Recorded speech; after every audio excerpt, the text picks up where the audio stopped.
Okay. So it seems fairly redundant to already be doing another one of these videos, since I did a video, what was it, literally 2 days ago? Yesterday? For, what was it, 2 days ago? Yeah, so for the build updates for Crossout. But I've been in a building mood, which is somewhat unfortunate. I mean, it's not a problem in and of itself, but not only will I be theoretically getting access to the Odin this upcoming week, but I and everybody else potentially will theoretically also need to do a bunch of build updates if and when the energy rework finally drops, which they said it's coming out in the next major update, and that would thus suggest after this battle pass ends in less than a month. But who knows, really. So I have some build stuff to do. I also had a idea, because I realized these variant numbers don't actually really mean anything, nor does adding the clan tag to them do anything, but there's game update versions, and despite them no longer putting it on the patch notes, which is weird, they are somewhat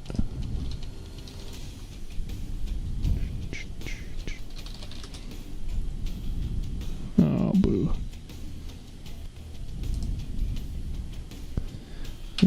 They are still recorded. So, unfortunately, the Crossout wiki is set up terribly. In fact, they didn't seem to actually even touch some of the default things. Or I guess it's not that it's bad so much as it's incomplete. That doesn't spark joy. I wonder if we're going to be having issues this entire time again with the Xbox app. The fact that OBS is also already not live on output seems to indicate this is probably going to be a poor stream again.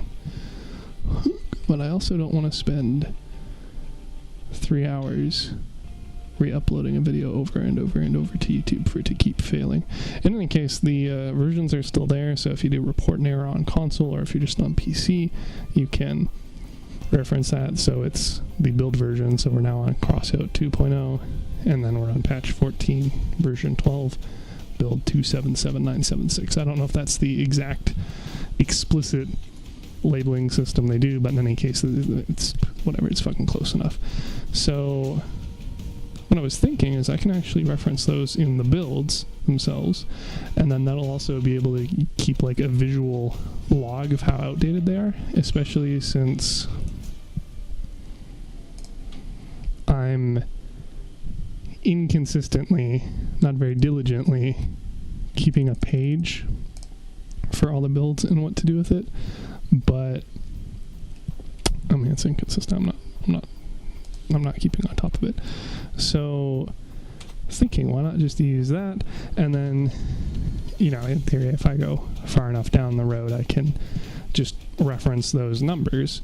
I don't need to necessarily know that it was Drone Apocalypse 2024, for instance, which is the most recent major patch. Nor do I need to know the build number itself, mostly because it's a long number and these will probably be repeated. In theory, each build is a new build number, and thus you'll never have version A and then different version B, because it should just keep ticking up every time if they have it handled the way I would have it handled. But who fucking knows?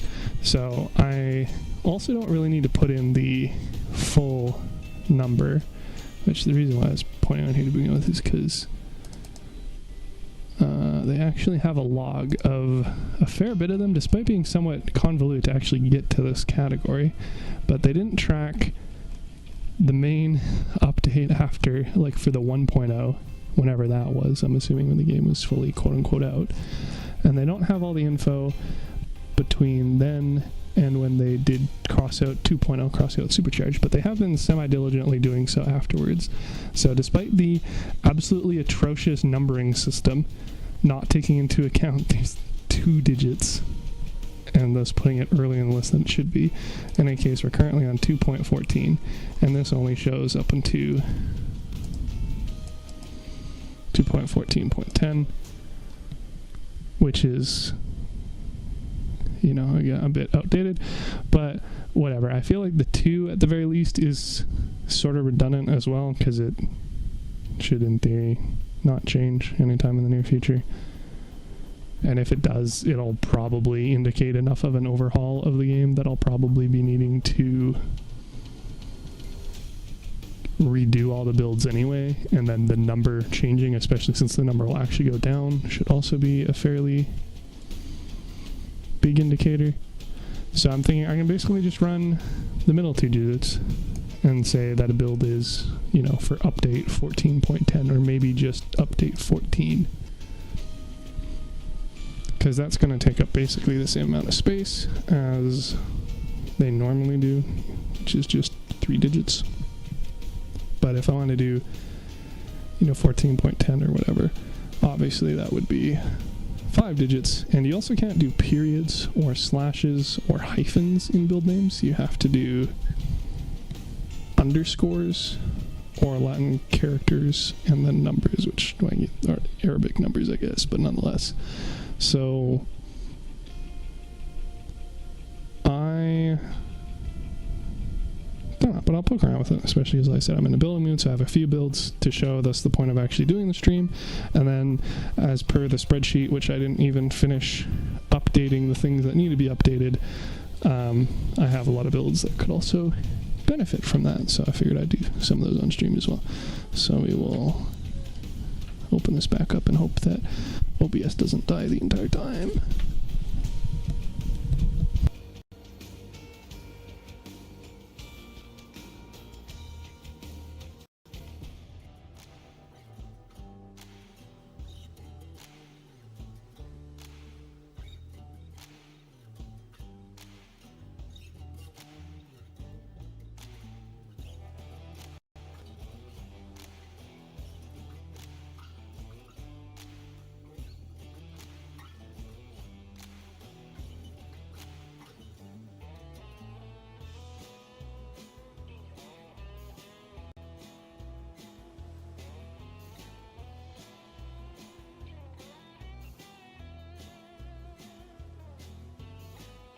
And then I have a lot of offers up right now, so we might get interrupted some more. We already did when I was on the other screen, but should be fine-ish.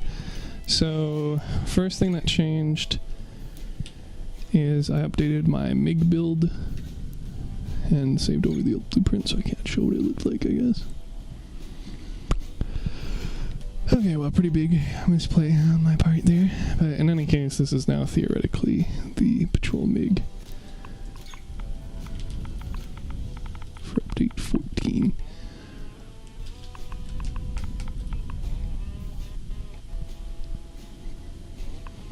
Or something like that. So I basically swapped out the Chameleon for the Yeti, because as per the discussion in the prior video, dummy thick uptime, ridiculous, like as a third as much downtime as a Chameleon or a Chameleon Mark II. So that plus the theoretically indefinite uptime means that it makes it a lot easier to farm patches. So not that the build has issues to begin with. So yeah, then theoretically I'll eventually get the Odin updated. I'll probably have to remake it due to the size of things. I don't know, the Yeti's already placed vertically just because it's so large. This is a fairly compact build. Just has guns on the outside. But we'll see. In theory with the Odin I can at least lay these flat. Have it be a little bit longer, but not as tall. Or rather have more armor on the bottom, because right now, in theory, it'd be pretty easy to kill that. But also, you know, it's for grinding patches in Patrol. So I'm not too worried about performance on it. Likewise, a lot of these other builds are kind of hinging on me having the Odin, because as, again, priorly discussed, I don't really do much mid-power score stuff anymore. And so a lot of my builds are just, you know, taking a combination, so a specific weapon with a specific cabin, sort of to their logical extremes, and using them in, like, raids and in Patrol. Or, like, I can bring them into PvP, but most of them don't have a gross effectiveness there when you're talking about, like, running epic weapons and 18,000 power score. But, again, I'm not really actively using them, and I feel like it's a lot easier to strip down, like, take off a generator and additional armor to go down to lower power scores if you want to take it there, than it is to add a bunch of stuff, which also generally includes a bunch of rejostling of components to make everything fit. So, go over a couple of those, since I had slots here and on exhibition, and then I immediately clogged them up by updating builds. So now I can go over them in this video and then delete them and have slots again. Not that I have any immediate plans for more builds, but again, my exhibition has been greatly neglected. My exhibition builds have been greatly neglected. Like, some of these are literally from years ago that haven't been touched. So, in need of some reworks, overhauls, and so I'm definitely not going to get through all of it tonight. But again, being able to clear up a couple of slots so I can actually update, put stuff up, would be nice. And again, you know, when a lot of them are essentially art builds. Insofar as desired effectiveness, it's not really a big deal. So the other things that I updated, which I wasn't clever enough to jostle these around so all the updates were beside each other, which would have been smart but would have required forethought on my end, and also me to have done it before I got rid of all the slots. In any case, I will start with, let's see, so the Worm is an adaptation of KBO Bang Shields, just Bang Shield on Reddit. Premise of just taking a tanky high damage dealing weapon and sticking it on a tanky high damage dealing cabin and putting those on tanky damage dealing movement parts as a worm build. So this has been updated a few times. It says V3, really it's like closer to V10, because like I've made multiple variants of it and he's re-uploaded it and I've tweaked around with stuff. But in any case, this is what it was at for the past basically 6 months. And I had mentioned whenever the last video was included in was, so probably, I say 6 months, but honestly, that would have been pretty close to Christmas, and I think I mentioned it around, like, in December, the year in 2023, but I also don't think I actually touched it very recently, because the newest addition to this build would probably have been dropping it from the like the decreased available mass due to the auger changes, but then I also ended up getting a fused humpback from one of the events. So like the math on what I generally like doing, which is like having the tonnage not go much further than the max mass, if at all. So even here you can see it's very tight, 23,500 tonnage with 23,660 max mass. So, although it says I have all the parts, I don't think I've actually touched this, and honestly, it's got to be over a year then, at least. Year and a half, 2, I don't know. It kind of blurs together once you stop touching a build for a long ass time. But in any case, it's one I've been meaning to update, because I have a few ideas to do with it, and of course we'd have a lot of system change since then. So, this is running the triple whirls, and then a trombone to increase damage even more. And while I liked the idea, it's honestly very annoying, even in raids, to try and have the trombones consistently hit targets, because the range at which you're firing them to be like actually effective with the whirls is fairly close range, but as a result they tend to move fast enough that the rockets don't end up hitting. So while, getting dummy thick amounts of damage is still cool, or likewise having a triple whirl plus trombone on a howl cabin, for instance, is a neat idea. It also just feels like it probably doesn't matter for the most part. So the idea is to change things up, especially because, again, this is a very high power score build. You are essentially queued with everybody once you hit past 10,000. So it's sort of like, are you below 9,500-ish, so you don't get matched with those guys as frequently? Not to say that you won't, but at least as much. Are you below 9,000 for clan cons? And then all the other, assumed brackets, whether real or just self-fulfilling for people assuming that there's brackets and thus targeting specific power scores and thus making lobbies at those brackets. But I'll be theoretically updating it with the Odin once I get it, but again, I'm in the building mood now and I need slots now and I want to update the builds now. So I think that me doing this video after the video from 2 days ago probably means that I'll end up doing another video next week-ish once I get the Odin from Foreshadowing, and then, or rather I get the Thor from Foreshadowing, and then with the Thor I can craft the Odin and then I'll have the Odin. But in any case, doing updates then, and then again when we get theoretically the energy rework, that might also be a factor. I haven't looked into it. I know they're looking at nerfing a couple modules, I think namely the Omamori, by upping its energy, and then heavy cabins will get another half point of energy or something like that, although it also scales with energy, so maybe the humpback doesn't go up, maybe it's just the cohort, I don't know. But it's that sort of thing is a very complex system change that I just honestly I don't really feel like poking around with. So it'll be what it is when it comes out, and then I'll worry about it then, is sort of my plans. And especially if I'm not really running a whole lot of meta modules, or like cabins especially, I'm not really much at risk of having a whole lot of energy changes outside of whatever they do to, modify weapons. So if it's plus or minus 2 energy at most of the current system, or rather, I guess, of the new system, which is 1 energy here, I can poke around with it, especially because, again, I'm looking at maybe overhauling all of these builds for the Odin. So,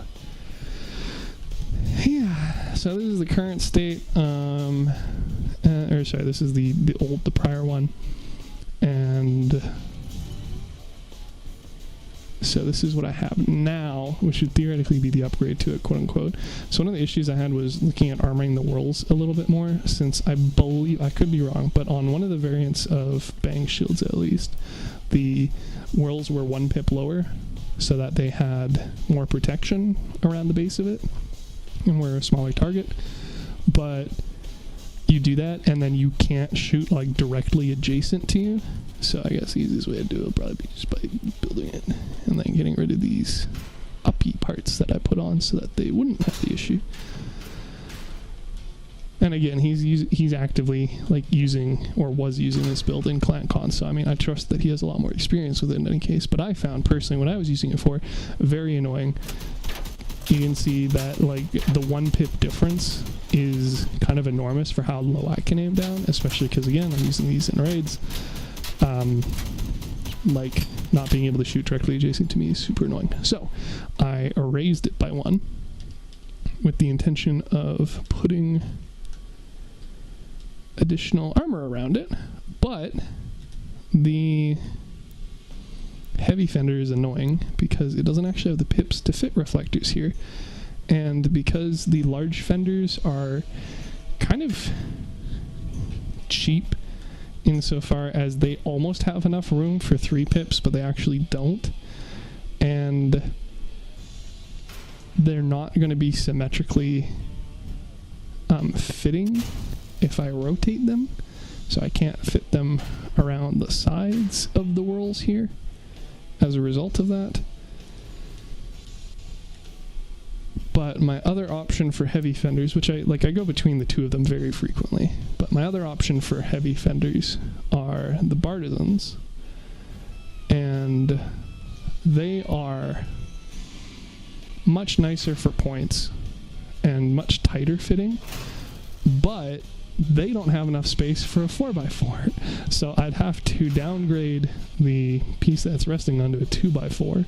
I would be losing durability a significant amount with the few reworks they had. They used to be a lot more comparable, but it's more significant now. And I would also end up like compacting them a bit. So in theory, even if I did want to do all that,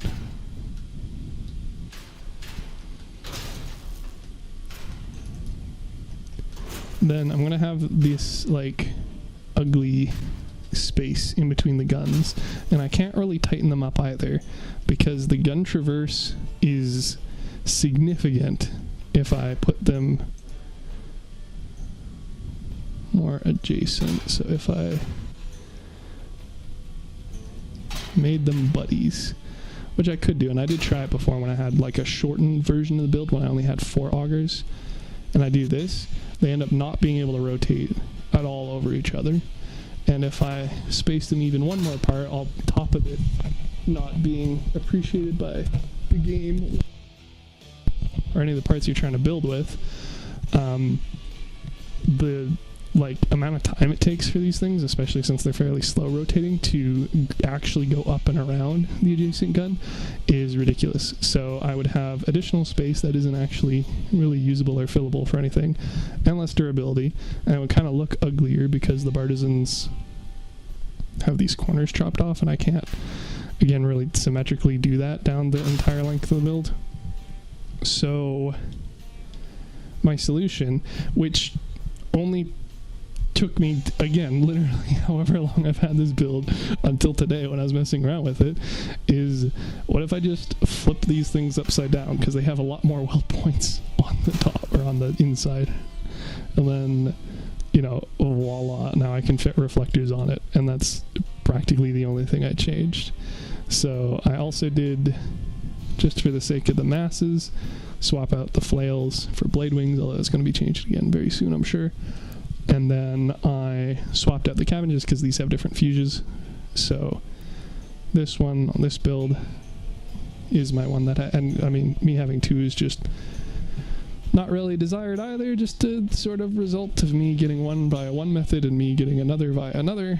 But in any case, for the time being, I have 2, and I have 2 different CKs, so it kind of works anyway. So I have one that's speed mass, but the extra speed doesn't apply here when I'm not using the Eagle, because I'm limited to the 60 kph of the augers themselves. So it's like, okay, well, if I need to use a radar dish to use the trombone, then I don't really need to actually have that, so I can actually run the innate built-in radar radius, get rid of that, and then I can't be quote-unquote deradared. So that's cool. And this is what the like current version of the build, I think, would be fair to say that like that's what this is if I were to go use it like right now. However, for the sake of trying to improve on the build further, as well as future-proofing it, we're not going to be doing just that. We're also going to say, okay, what is this going to give me the performance I want? Which, yes, I've armored the guns more, which is good, but there's still the trombone being kind of finicky to use, even though I spend a lot of time like figuring out where it would go and managing the energy. But you know, again, the entire point of having build history is that I can always, you know, renege stuff if need be. So my further thought is, why bother with the trombone? Because realistically, in most scenarios, you're better off just having somebody else do it, an incinerator or, you know, like a narwhal or whatever, some other person who's actively like dedicated towards debuffing and being more effective at it, flame dogs, the blight, stuff like that. And again, it's super annoying. So my thoughts are, if I were to improve this further, even if it's not going, you know, disgusting damage anymore, which to be fair, I do still have the one on exhibition, which is the whole point of that, is that it's what if I had mammoths and a trombone on a humpback. That's a lot of fucking damage. Again, it's not good, but it is a thing I have. So for this, it's like, okay, well, we can probably get rid of the trombone, which gives me 2 energy, theoretically 3 energy to play around with once I get the Odin. So as far as improving what I've got, I can basically spend a point on an engine, and to be fair, I have an entirely different variant of the build, which does run the oppressor, and as a result of it being a tonnage engine, it only needs 4 augers, and that also lets the Caucasus rotate faster to deal with things nearby. This is like a semi-active, like, raid farmer, and a lot of it is kind of hinging on the whole Ravager CKs matching up, as well as the layout, which again was on the Worlds literally right before this, sort of being better for the Caucasus anyway, since they have more gun depression. But for this version, it's like, okay, well, if I was trying to lean into using the Worlds, being effective with those, I want higher uptime, lower downtime. So on top of having an Iron Seal, I can add a Shiver, and then I'll have another energy point. So why not add a Geagle, which will speed up the build significantly, which is also going to allow me to get more durability, as well as have an additional auger, both for defensive and offensive purposes, although I do kind of like the boat looking configuration of this. And I was at 6 augers, and then they changed the stats for the humpback, so then I went down to 5 augers, and then I got a fused humpback, so I went up to 6 augers, and then, sorry, I guess the other way around, I was at 5, 6, 5,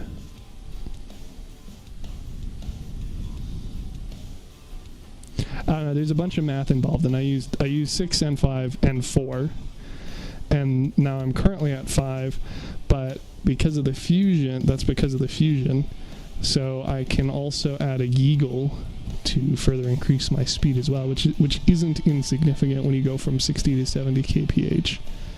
Also significantly increase the power, since the hot red isn't super great at that, but it will need another auger as a result. And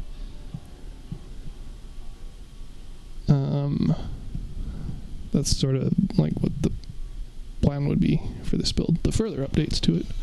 So that would let me go back to the other cabin, which increases speed, because if I am running the Geagle, even though it's fused for speed, which is realistically not a like super great choice, quote unquote, especially as far as the meta or best options go, but it's what I wanted to do with it. I wanted my Geagle to increase speed of builds as much as possible, because that's the entire point of the perk of it. So if I want to have that hit the 70 kph threshold of the augers without using Phobos, then I need to have the plus 3 kph speed cabin. So effectively then we go back to the other guy, which mine still has the mass fusion. Wouldn't work as well without it. And then we can get rid of that trombone, which we already did. Nice. We can throw a Shiver literally just anywhere for the time being, just so it's on the build and counted for. Then we can replace the hot red with the Geagle, which we'll do likewise, just to have it on somewhere. And theoretically, like, the difference between the hot red of 1000 mass and the Pegasus of 3700 mass is actually what warrants an additional auger,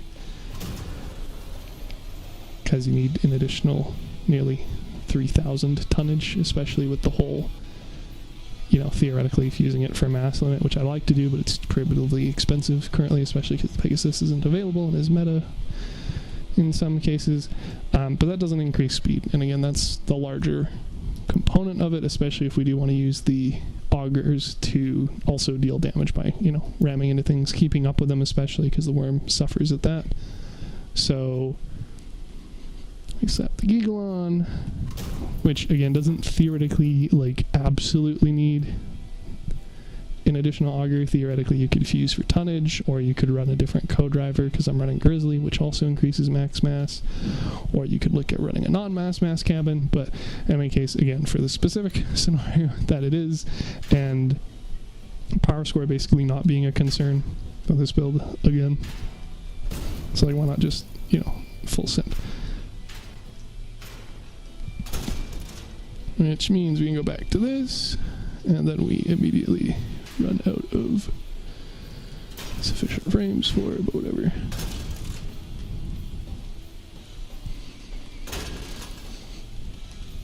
And then we have our very long boy again. But at least we can keep sort of the front configuration of it. Again, from a performance standpoint, I'm not actually sure it's a great idea to have all this space out in front, but at the very least, especially if I'm running the Odin in the near future, which is a light generator again, having a little bit more protection in the front isn't a terrible idea, because I can always just put a, you know, train plow on the very front here to protect it a little bit more, because whilst it looks pretty good, and like I said, I like the boat aesthetic of it, this is theoretically a giant vulnerability point, especially, again, if we swap to light generators. And on the other hand, too, like, yes, it's making it larger and higher power score and blah, blah, blah, blah. But also, again, if I did want to run it down at like 9,000 power score, I could do that fairly easily by just essentially deleting the entire front part of the build and having it be, you know, essentially a variant of this. And then, you know, downgrading the generator, downgrading the modules accordingly. So, the length of it, I don't know, theoretically it'd maybe be shifted some more too. Like, I could push everything up a little bit more as a result, but I don't know whether or not I'll actually do that. We're gonna have to see how the numbers end up working, especially because we're already extremely close to the mass limit with all of these like under build armor parts, but they are also following powers of 2, so they actually like end fairly conveniently. But I'll of course poke around with it while we're here, because this is not just like a build history showcase thing. This is also like going to be me actually updating some of these as per me, you know, updating this. And then I'm back to full energy, and then if and when I get the Odin on here, or if I feel like the Shiver is maybe not as important as another module, say, especially if it were in PvP, probably a averter for the cabin, or a wall hack radar, or invisibility, or something of that ilk. In any case, I've got the energy to spare, potentially more energy to spare in the future, and I also have a bunch of space underneath if needed to put that stuff. So I don't have to worry too much about like very strict placement of this or where the Odin would go, etc. So we can probably throw this in front of whatever the engine ends up, or sorry, the generator ends up being. And then again, depending on the mass, we can probably put a train plow on the front. I don't know about the frames. Like, I'm fairly confident with leaving this buffer room for the first world, because again, them turning takes an atrociously large amount of time. Making it go the wrong way to rotate would be even worse. So that's part of the reason why I had the trombone there. Is just because, you know, it's a space. We can add more damage to a high damage build, why not? But I think it might just have to vibe, because I can't exactly just put a 2x6 frame there, because I don't think that's realistically going to help with anything. And I wouldn't be able to put the cabin directly on it anyway, so it would just be another potentially redundant part. So then with this stuff on the front, what I want to do with it, so I think the easy solution, just for the time being, even if it's not a permanent one, is assume we want to fill this whole front area up, but also assume that we don't want our important frames directly under the cabin, which everything is connected to have a high chance of blowing up. So we will put the heavy ones here, And then probably end up changing it as we try and clean up the frames afterwards. We don't need the ammo boxes anymore because we don't have the trombone. We can keep the iris because the scope is not going to last on this thing. And having a little bit of zoom is never really a bad thing. We could probably slap on the radar again, even though I don't particularly think it'll last very long, just for the sake of having one. And again, replacing the stuff here. We can probably move the radio over, because this is 3 high, and again, the game really likes power of 2. And it's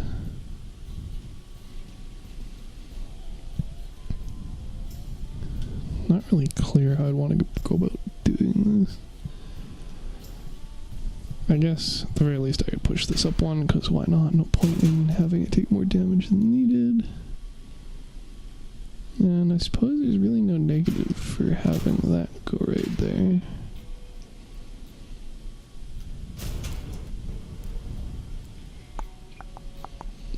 I do generally like pairing up the iris with the radio so that it's, you know, sort of following the power 2 thing again, but we do also have this little nook still, which, again, a 2x6 isn't really going to accomplish anything. So we could, I guess we could see if the iris will fit there, though I have my doubts. And it'll do so without interrupting.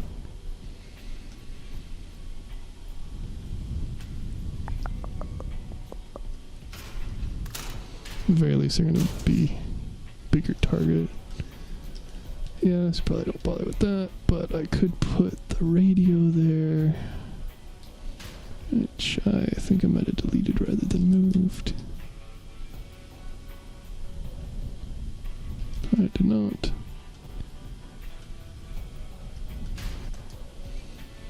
So I could put that in that little cubby. And then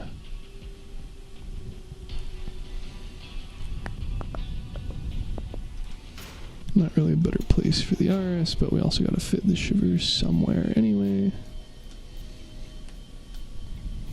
And I think it would probably be difficult to get in some of this armor just due to its awkward size shape.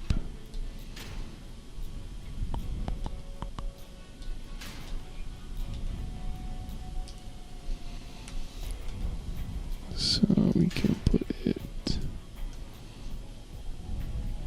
there-ish again, at least for the time being.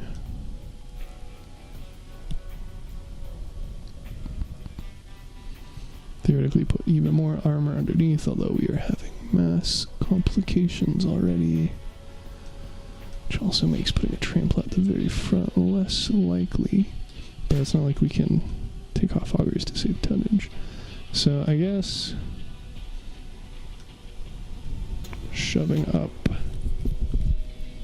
the parts is fairly logical, but I'm not going to do that by moving everything. I'm just going to pull the augers back, and then I'll have to figure out some other way to cap this off. Very annoying that it's just a 2x4 gap, but I suspect what that means is I will also push these frames and that back with it.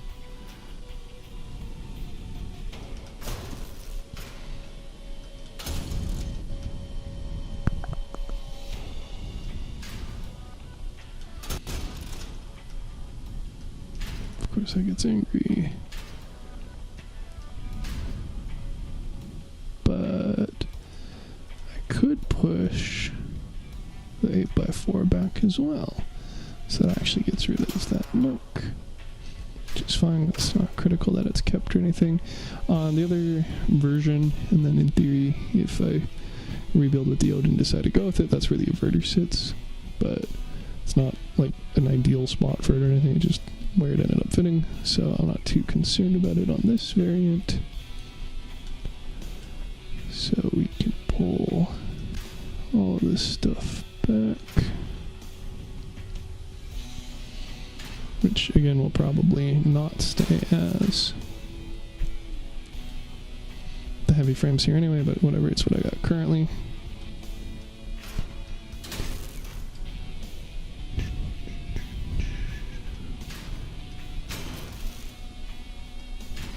That's better for the cabin too, to have it resting on 4 separate frames rather than 2. Give me a little bit of redundancy here.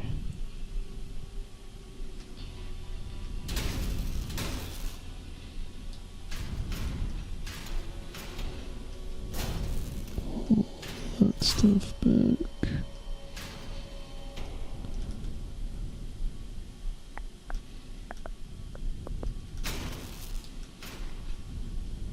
I have to move those as well. Unsure if I will like add another little slope to it to try and make it look a bit better, or go all the way back just because that's functionally what's better, have more protection of this. I suppose too I could even push it back further by replacing these with these.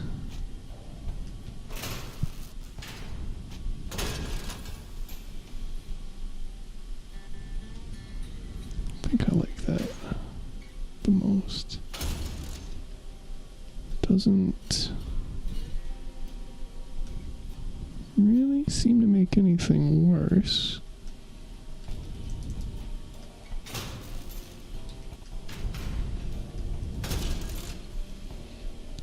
So let's go that route, at least for the time being.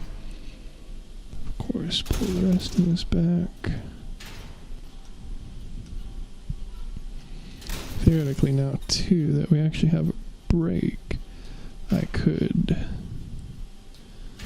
place this with one part, not that that's necessarily the right answer or anything, because that does reduce redundancy, but it will let me make a pocket in the middle for modules, which should have a height of 4 to the ground, or rather the bottom where it's not interfering with the augers, which also has a power 2 is much more convenient. So again, I think we'll try that. And in that case, having only one frame makes sense to have the 8x4 heavyweight, or rather non-lightweight, regular, whatever.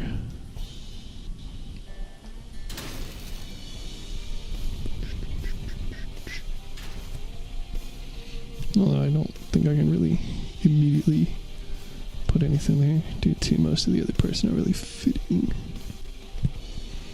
I could even make it 6. But I guess the fenders are also kind of exposed, so that might not be a super great idea anyway, though I don't know that I'm actually at risk of people ramming up against it and shooting between the gap, especially with it again being primarily against bots.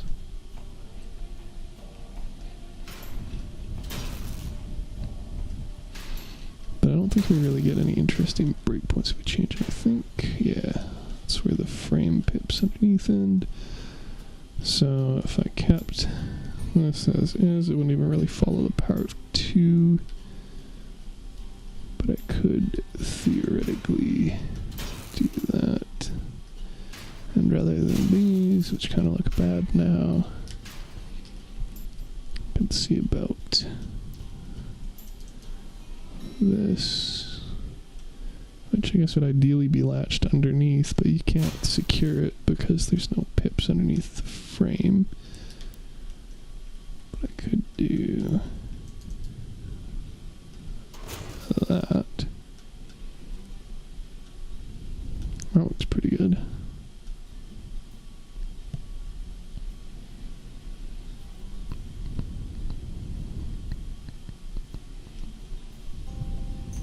Yeah, let's run that for a sec.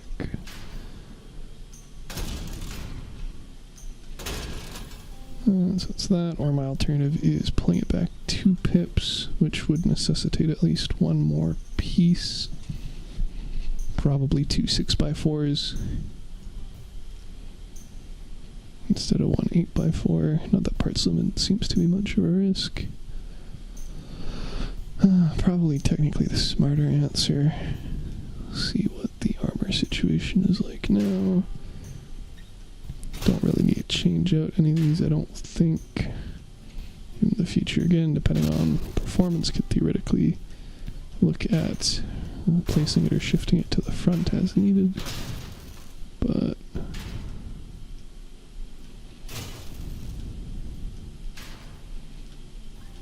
for the time being, it'll be fine.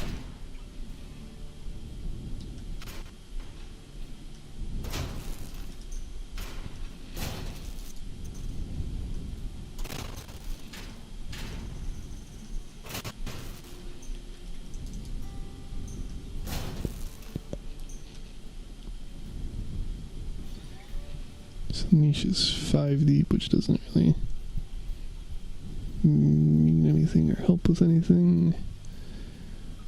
Can't put the engine there because it's 7 pips long.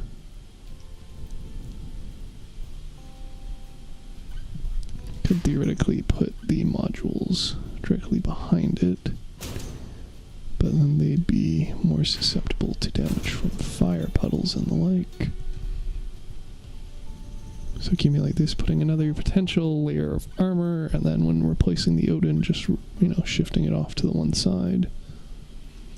Then having the modules additionally beside it, and then still having that bottom layer seems to probably be the smarter play.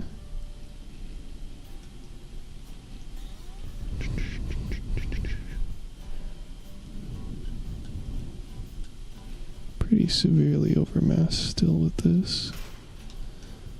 Oh, because the engine isn't attached. Let's see, so I'll probably keep the framework.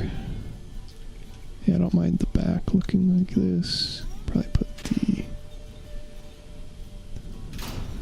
core back on. Not really have a good mounting spot for the flares now.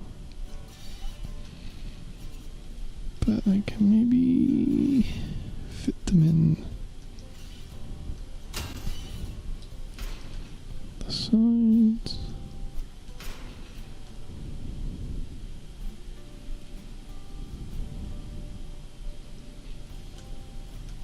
I guess not.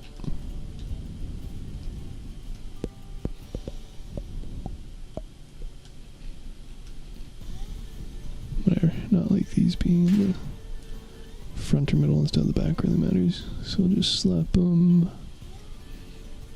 Probably want them somewhere on the interior realistically. Alright, just for the time being, so they're out of the way, I'll just slap them on the cabin directly. Probably forget about them.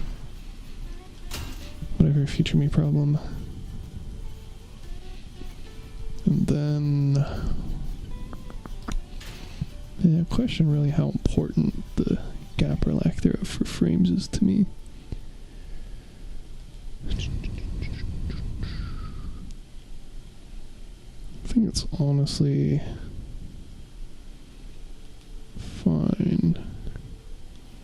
Well, I have...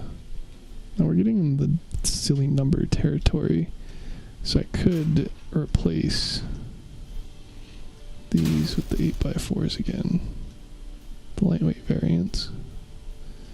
Have the redundancy, although realistically it's only redundancy for one side. And then have the front ones. And then put 6x4s on the very front, which are less important. Another option is I could space those back to where they were, put heavy or regular 6x4s there.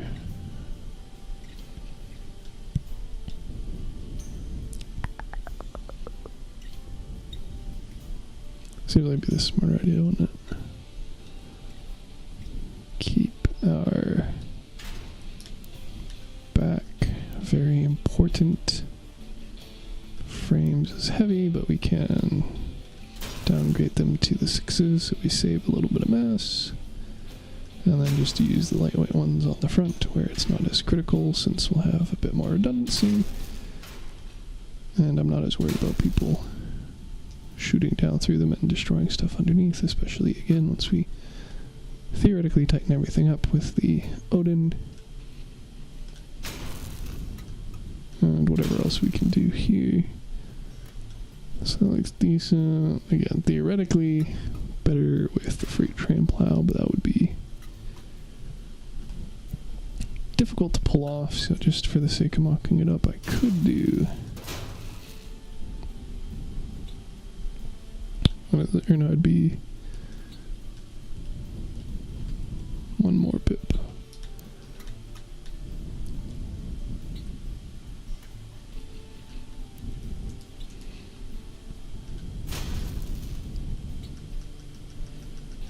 And then we could have a freight train attached to that, which looks pretty good. It's extremely durable. I don't think it's terribly viable though, because again, I mean, the attachments are obviously fairly limited. Like, I could put a part or two directly here to connect it, which would basically be a joke with expecting it to actually stay on. And I could, you know, have this sort of bridge thing here, but I don't really have enough mass to actually make it all out of armor. And then again, people just be able to kill it from above. So I think just keeping it as a regular tram plow is kind of a decent compromise, especially because that's going to be directly attached. And chances are pretty good people aren't going to be able to shoot under it to the stuff behind it. It's mostly just a spacing element anyway to protect the frames. Don't think it'll probably look any better this way, no. Although this is technically a wedge hazard, but just climbing on people and riding on them with augers isn't a huge problem anyway. So that makes that durable. That puts that back to the power of 2. And we are still significantly above now. Oh, right, because the Kegel isn't actually directly attached again. So we don't have an additional nook for that.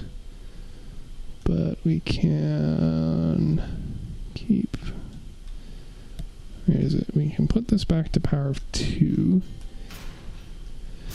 Or I could keep it as power of 6. So I'm just going to reattach this so I can actually keep an eye on the mass, which is pretty close but decent. Not like I'm going to be able to do a whole lot of additional under armoring of this or whatever.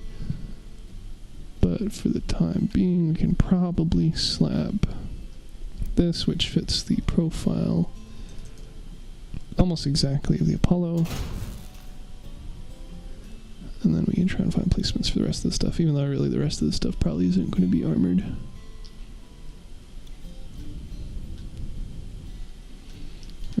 Grab a car jack as well, because why not?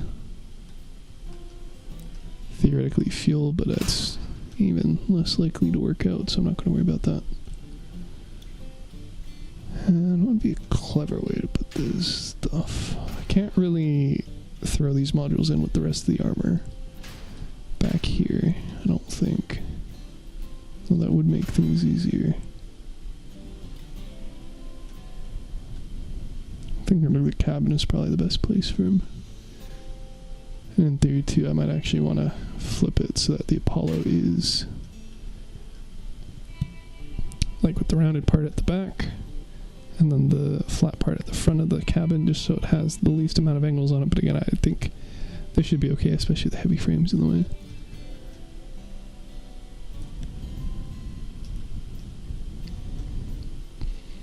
This ending 1 pip short means I can't directly attach to there, which should be quite a bit more convenient.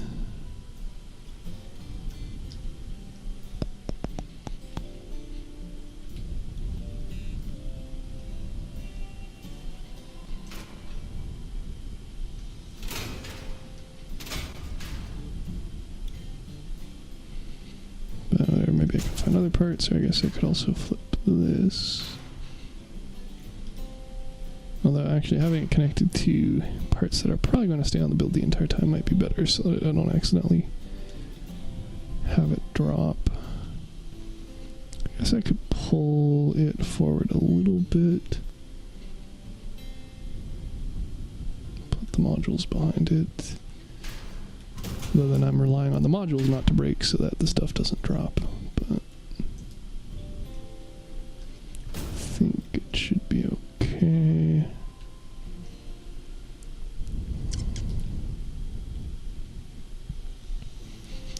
Although the dimensions aren't going to play very nice because these things aren't all consistently the same.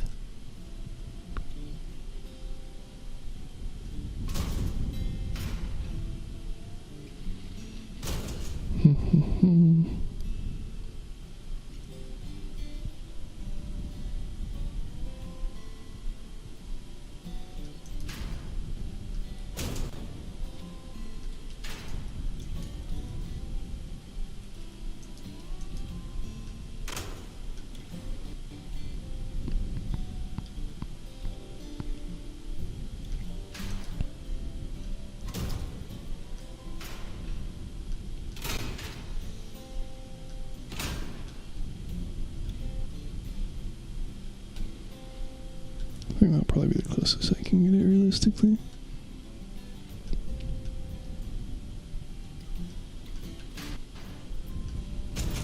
Put that there. Which again doesn't directly connect. Let's see, I could also do...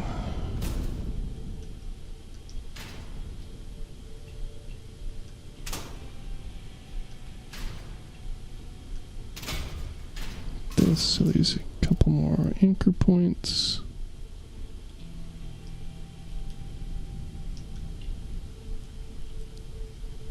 I still need to find space for the iris and the horn.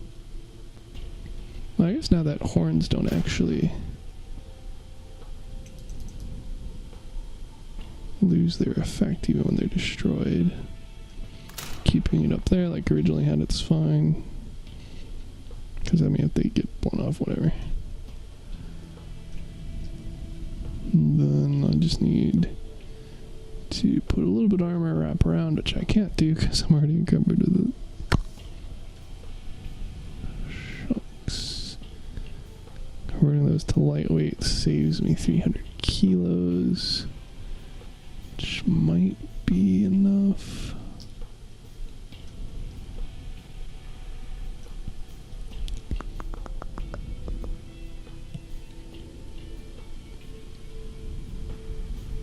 Mine too, the radio, the car jack are kind of just on to have them on.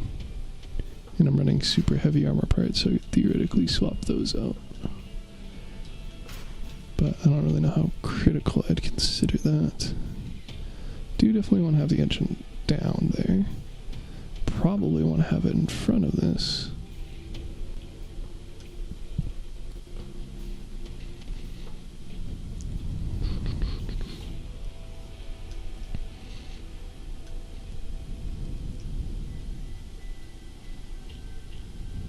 Maybe.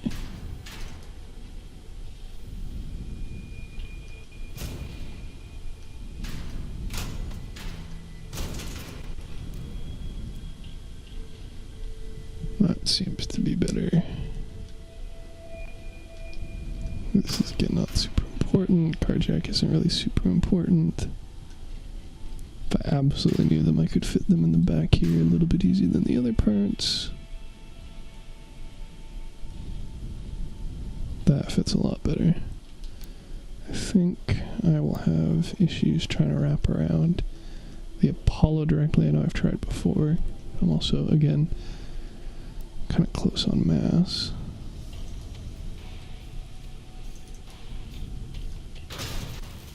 Yeah, so I would have needed another pip.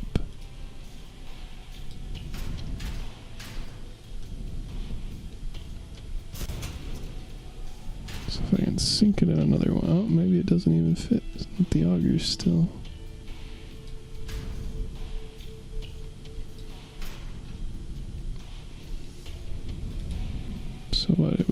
be 2 pips. Yeah, that just doesn't look good too. Plus it's not actually very durable, so let's not do that. How am I gonna get the engine on here?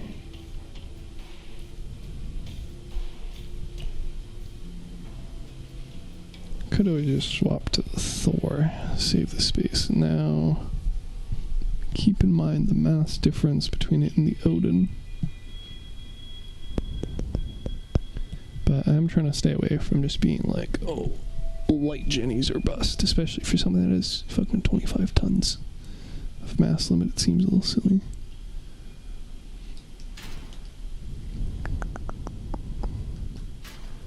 I'm definitely not going to just slap this on the front, because then it very much would not last. But my only other option is adding additional mass in the form of armor to snake up around the Apollo and then connect it.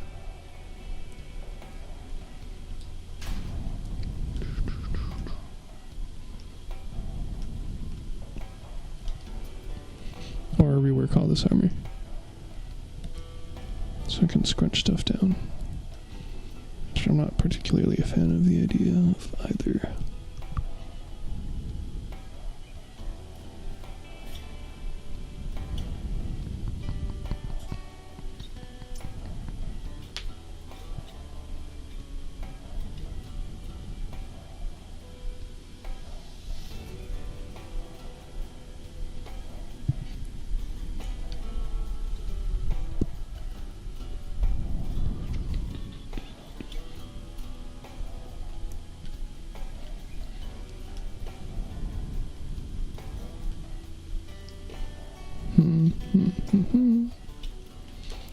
And I don't really have the frame parts because they're all being used to secure the stuff in the back.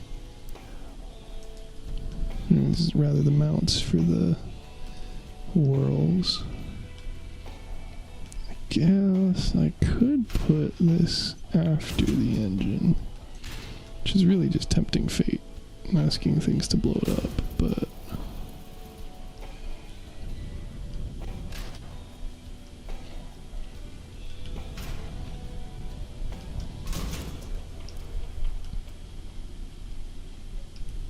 yeah, I don't really like that idea.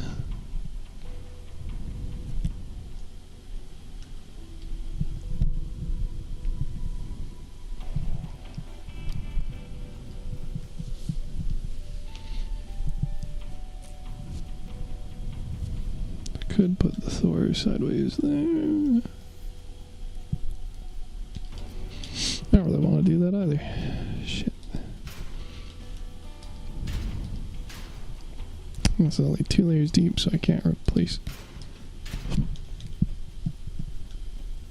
And at the back anywhere.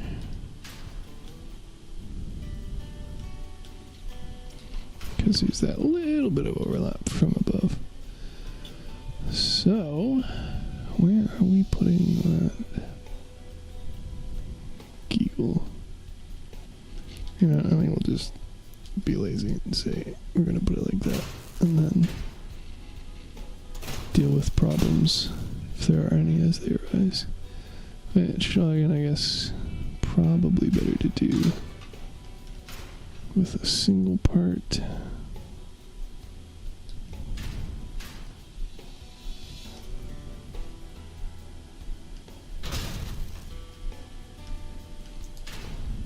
Since it's really only going to be AoE damage, that's risking it anyway.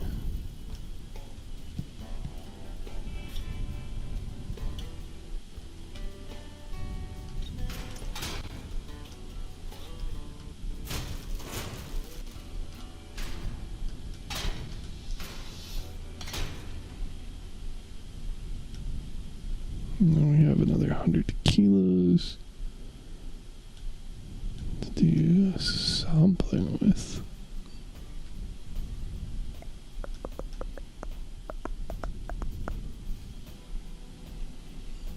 Can't really fit any armor there.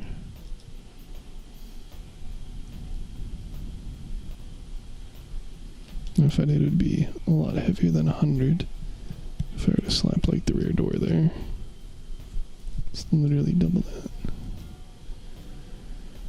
Could theoretically try and work the car jack back on, but it's a little bit over. I could theoretically put the radio back on, but it's not like there's any super easy place to fit it. Or actually, that's not true. I suppose I could put it like up there on the edge of it. Not that it's gonna have a really good chance to stay on, but whatever.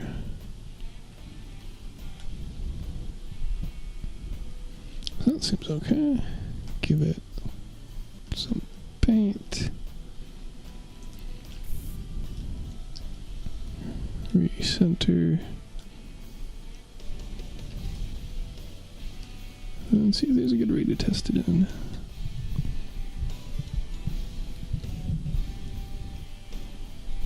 Not really, but, you know, fuck it, we ball. A for me.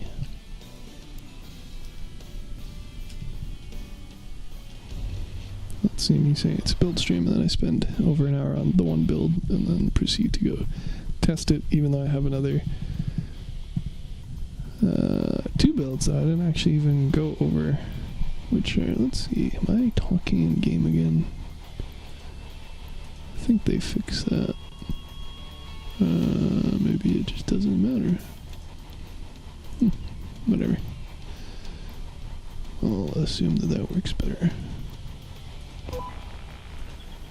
Oops. Why are you not collapsing? There we go. Great.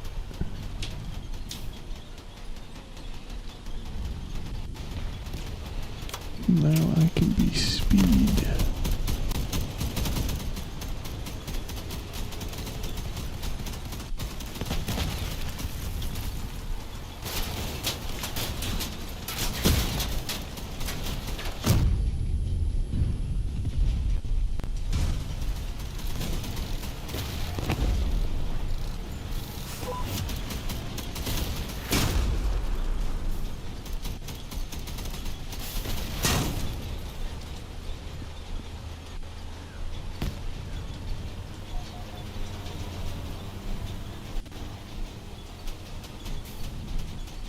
This thing really doesn't want to actually get its way up to 70 though. Yeah. Whatever. Not running any speed-based perks like the oppressor.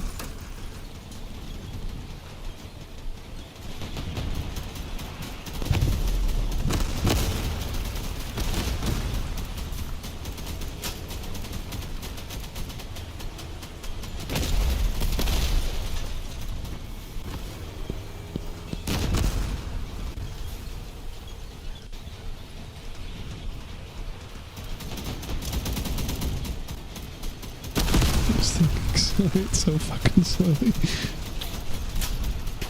I don't think I'm going to be catching anything with this. Despite that being one of the goals of the changes. Maybe again with the, like, Pegasus. But then you lose the speed bonus. Maybe if these are fused for power, the acceleration and power equation is one of those things. Like, I've done analysis for a lot of systems in the game and have a lot of spreadsheeting done. Some of those things I just haven't touched at all. Because we have effectively 0 values to go off of. Like, we have the approximate bars, whatever the fuck that means. We don't even know the units for it, which I assume has something to do with acceleration speed per mass. And, like, we have the values of the engine, and we have the values of the movement parts, but we don't actually know how those interact.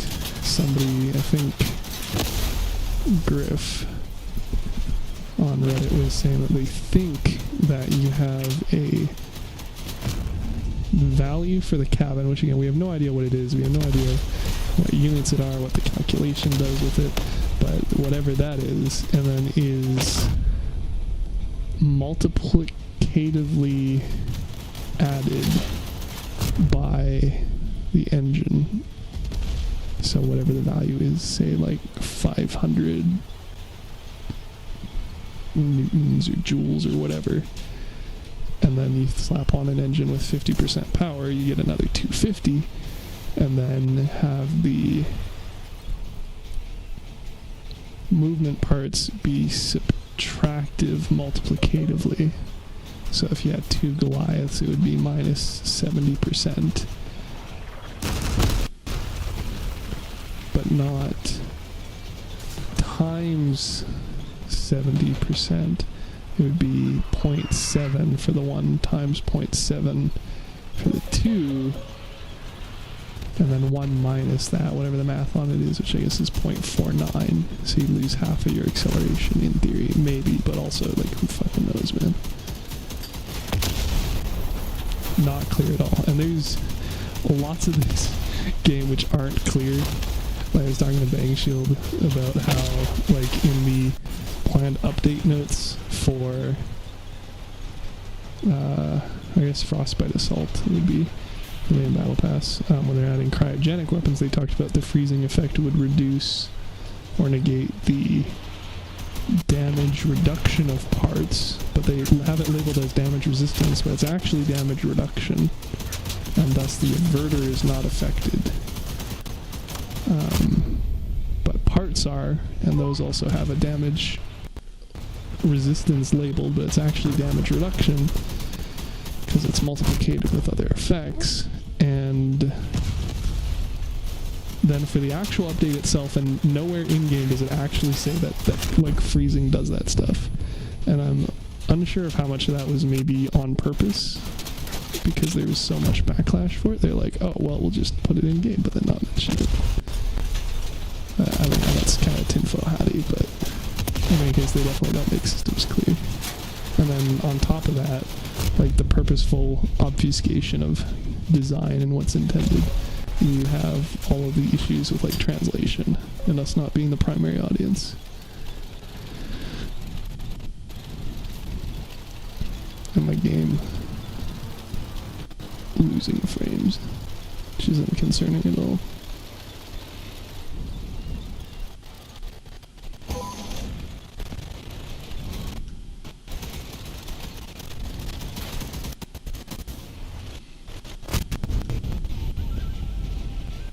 Wow, everything is angry right now. My game is lagging. The stream is lagging. The Xbox app is lagging. YouTube is lagging. It seems the point of the issue just being with the internet rather than with any one of these things not working, unfortunately. Or maybe, fortunately, I don't know. Better if everything just crashes at once, I think, than if, like, YouTube just decides to stop letting me upload, or if the Xbox app refuses to stay connected or whatever.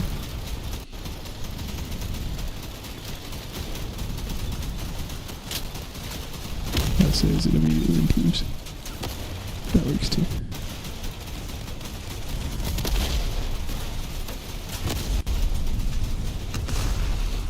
Okay, I don't understand how I'm the point and kill and damage lead right now. It's probably these guys. Yeah, one of them is literally a 5,000, so let's not hold that guy to very high standards, especially on a medium raid. But hilariously, the other guy's running legendaries. There's one almost tied with him, and then the other one's halfway between that and me, which is kind of funny. So the build works. Maybe plastic raids aren't the best example of it. Best place to test it, but I was out damaging multiple legendaries on top of them having slightly higher power score for one of them. And I didn't die, which is surprising because I definitely thought I was going to at least once. Not that matters because you have a free respawn. So I'm going to consider this good enough. Like, sad noises at the slow acceleration, but it's not like it was much better when I was running the hot red. And I had lower top speed. So I think I'm gonna stamp that. Oh, totally fucking called it too. C slap you. it lies about being able to be put there. Alright. Let's see, any other sneaky place I can put these?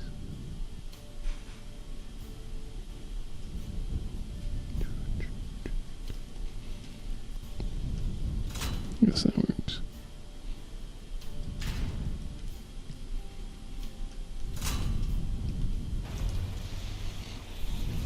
That looks terrible.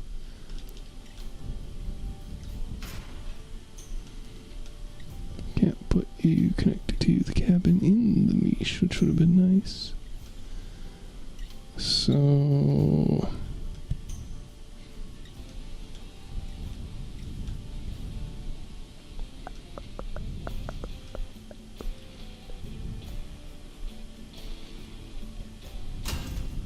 well, this isn't really any better, is it?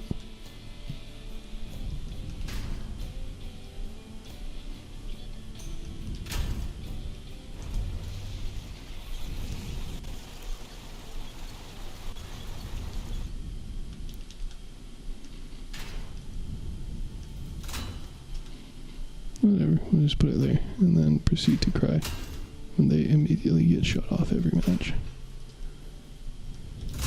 But whatever, not really a huge part of the aesthetic, just decor for that rep bonus. Decent-ish. Boom bam, so we can rubber stamp this as the realm for update 14.12, but we'll just say update 14 for now, because seems silly. Boom, bam, one done. Only took almost an hour and a half. So now we can not worry about it taking up my garage slot or me swapping to other builds, and I can talk about the other two, which I already did, which I also alluded to at, like, during the last stream, which is the helicarrier, which, again, has never been tested with another person despite having couplers, which leads me to believe there will probably be additional changes. But in case, as talked about in the prior stream, was running the oppressor, can swap to the fin whale, theoretically get the Odin for another module, and the issues with aiming on the side, but also the concern about mounting points on the bottom since frames don't have parts on the bottom. But I realized, big brain that I am after, again, like a year of having the build sitting in my garage, that this isn't, one of these isn't centered properly. Yuck. Okay, well, even more reason for me to have updated it, because apparently it totally went over my head. But I took all of this stuff, yes, wrong slot, whatever. Actually, I don't like it yelling at me, so I will do that, since we already have the other build into place anyway. So center it, and we had our radar oppressor, which was unfortunately the crucial connection point for a lot more things that it probably should have been. And then decor modules. And aforementioned concern about mounting underneath, despite being a hell of a lot easier to aim with.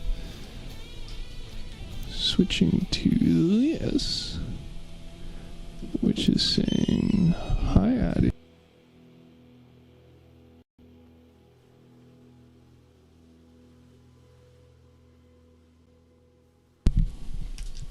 That I could just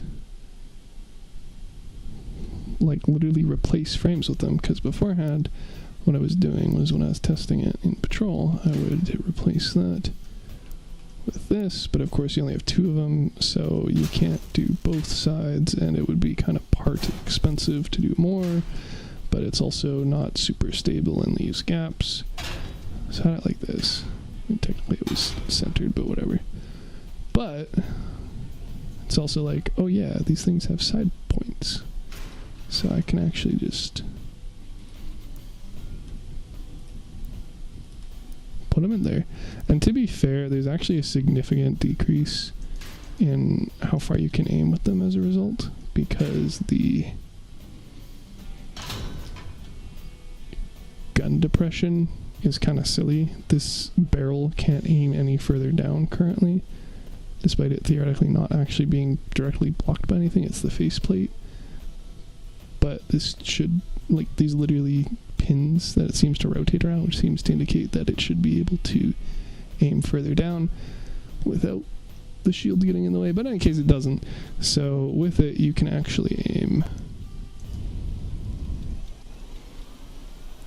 quite a bit higher up, as you can see, if you have the 1 pip difference.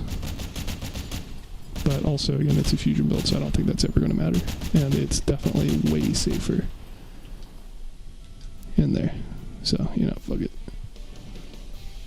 And then we rejostle the stuff at the back. Use these beautiful panel arcs, which I want to use more frequently, but nothing like looks good with them as far as like capping it off,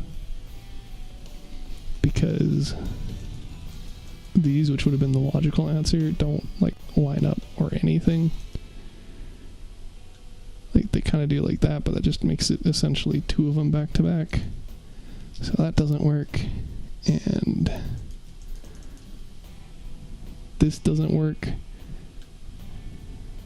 which begs the question, how am I supposed to like round this off? And also it's an 8x3x1, which is a really awkward shape. So at least it's an option whenever you have a need for awkward shapes, but yeah. That was RIP.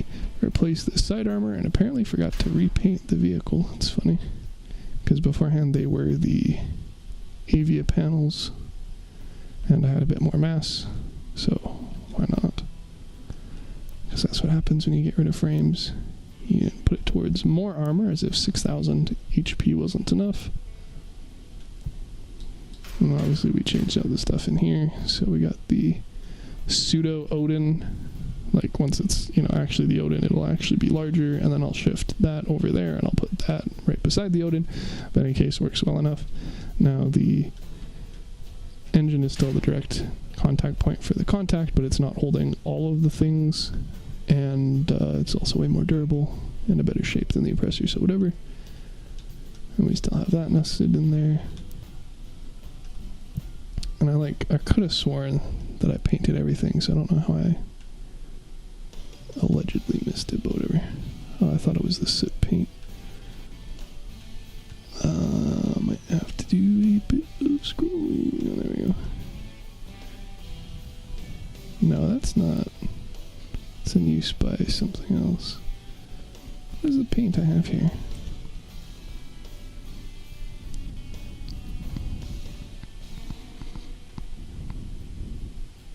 Dark energy, apparently. Nice. Can't believe I forgot to paint all the parts. Oops.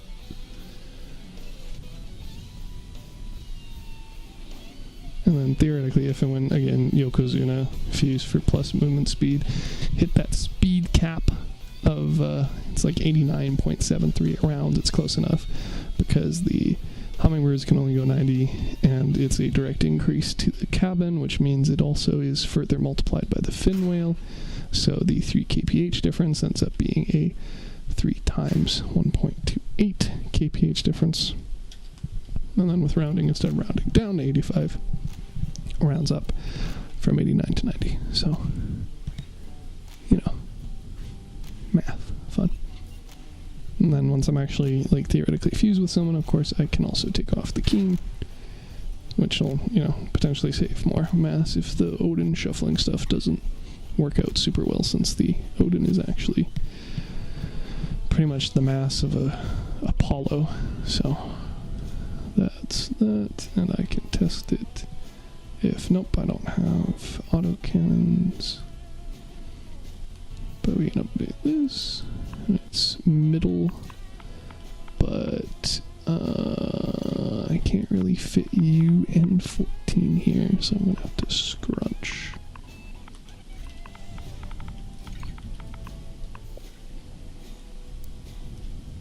That should be fine. Make sure the keybinds are good. Yeah. Theoretically, once I actually have the people to couple with, I might change what the coupling thing is, since I do have an extra button. Right trigger doesn't do anything currently, so I could separate that, but for the time being, whatever. Still haven't seen the new coupling animation. I haven't had anybody to do couple builds with it, but we can fix that. And also move the neutrino back here, because it gave it a really clear view, especially with the undermounted, and it's probably last a lot longer as a result, but again, who knows? We'll see. So that's that. Boom, bam. So we can get rid of that. And we can put the MIG back. And then we can actually go to the actual MIG, which kind of invalidates my whole replacing thing. So it's just basically almost literally exactly what I did on stream, where I was like mocking up like, oh, this is how I can replace the parts for the Odin. Because again, this whole setup doesn't spark joy here, but, well, not the top mounting part in any case, but the hitbox on the petrol and especially the right side air intake are super bad. So you got that situation, and it's like, okay, well, the bootstrap's already like enormous, so I'm actually going to save space by going to the Odin, if and when eventually. So I can maybe move some stuff to the tail, and then also put in the Yeti instead of the Chameleon, because again, it's cracked. Honestly, I expected it to be nerfed. So then I did all of that, and I also replaced the wings, because I mean, these are just way better, and I could shift them in a way that I could have them connected to 3 different points, whereas currently these are really only connected to 2. The piece above and the piece behind, like it doesn't even connect to the right. And again, significantly more durability. Also looks better. I think these are literally the wing mounts for a hind. So why not? So I swapped that out, and then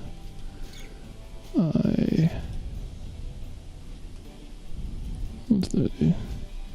Put around the tail a little bit. I replaced the huge slope, the angular slope, with the rounded fuselage slope. Whatever, not a big deal.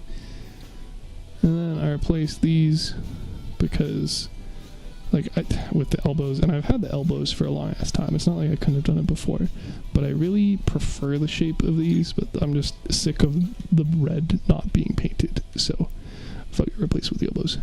And then also very minor, but I did replace the barrel quarters, and then the 6x4, 6x4, 2x4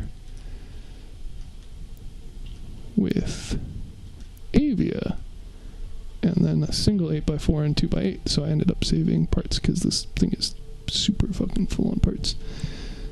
Moved the gas gen to the tail just as a placeholder.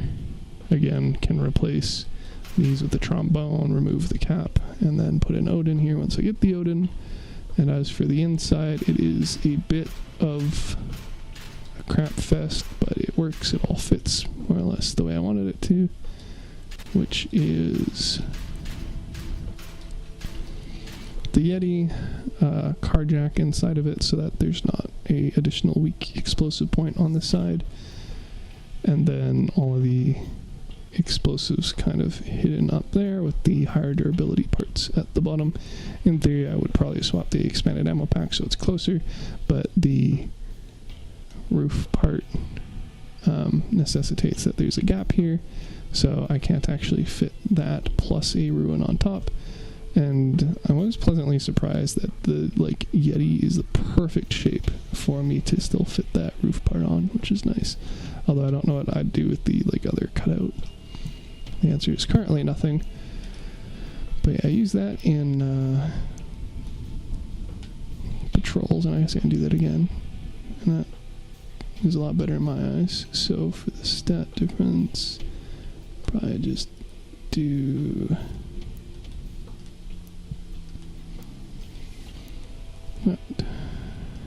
what? So 3,000 Dura, 10,500 mass, 2,700 Dura, but 9,900 mass. And then I'd love to fit more mass on it and more Dura, but I mean, this is one of the ones that's actually very primarily an art build rather than a functional build that I'm trying to keep the aesthetic of. So unless I make this huge somehow, We should most likely be adding like another entire layer on top of the plane, which would be very part intensive. I have no idea how I'd fill up the additional 5,000, 4,000 mass. So, who knows, maybe I'll just replace these parts with like train plots or something at some point. I don't know. So we can get rid of that, because this is the better version, baby. And then because it's canon, we can show it getting those patches.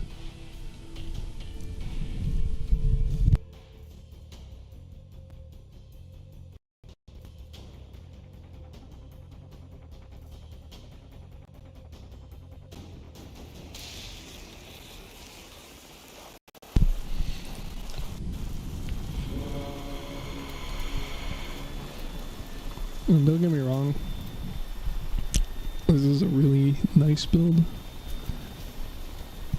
I like it a lot, but also it's not good.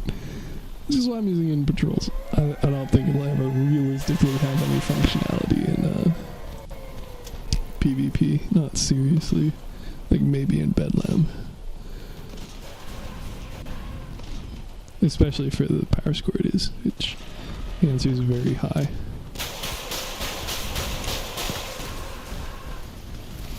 Normally it doesn't even do that much damage. Nice.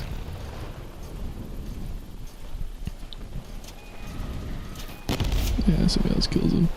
Classic. That's how the reloading weapons work, baby. They basically don't. But yeah, the downtime for like the chameleon with the Yeti, with the petrol, with the is like actually kind of disgusting.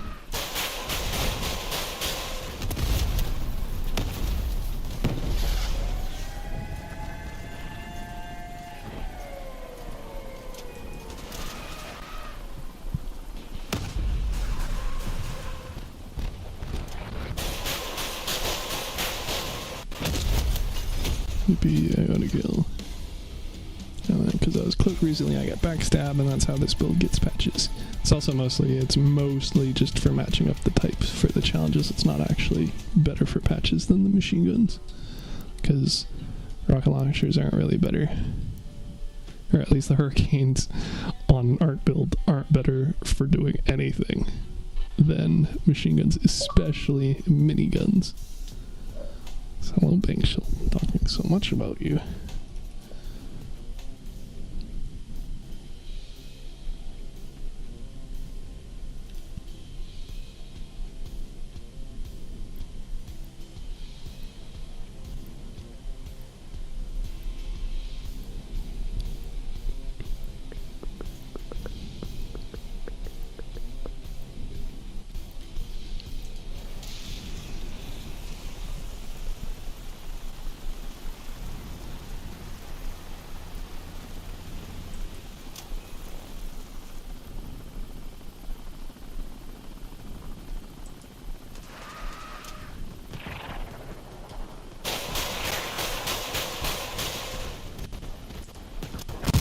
Rude.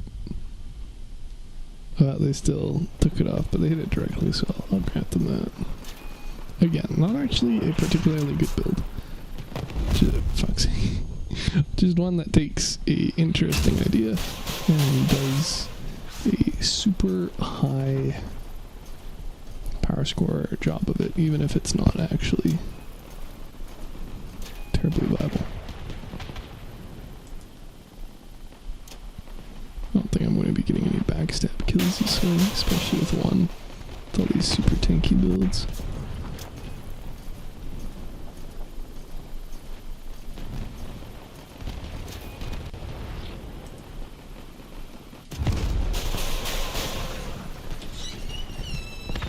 Hi, puppy.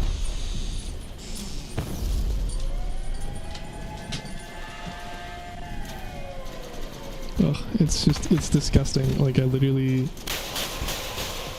The perk of the ghost isn't even, like, over before I can cloak it. Ridiculous. Beautiful uptime, that's not good. Now I can't charge my Yeti dummy fast. or lock on to anything apparently, because that bot was the last one that had a radar. Awkward. Okay, well, this is probably legitimately going to be an F.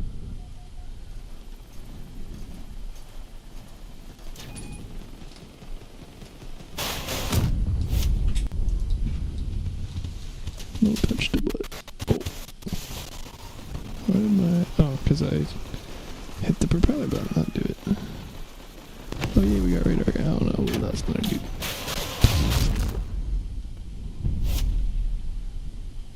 Thank you, Nicholas. Very cool.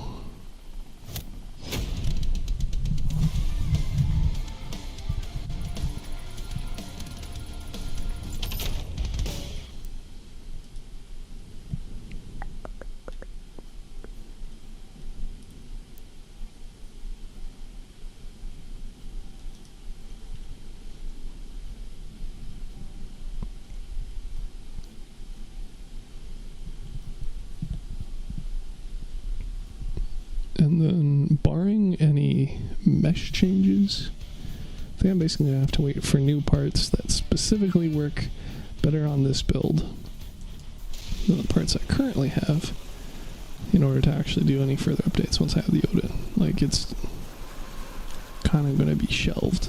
There's not really any other things I can put on it to make it better.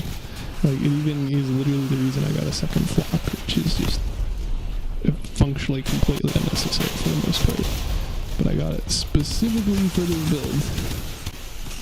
build, and like the only up from here is just fusing more of the parts, which I'll do, you know, like in the background anyway, but I'm not going to specifically put in my way to fuse stuff for this, especially the Hurricanes.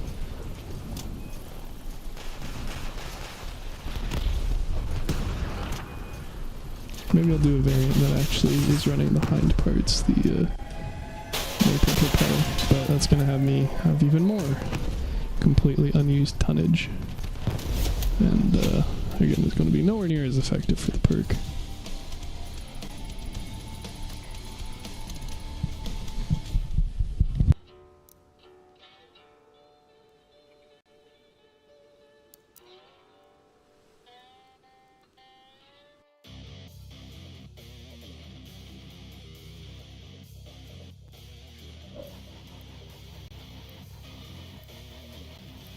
Then I guess once I get through the 2 more matches on this, I can, I mean, the smart answer is go to bed, but probably update another build.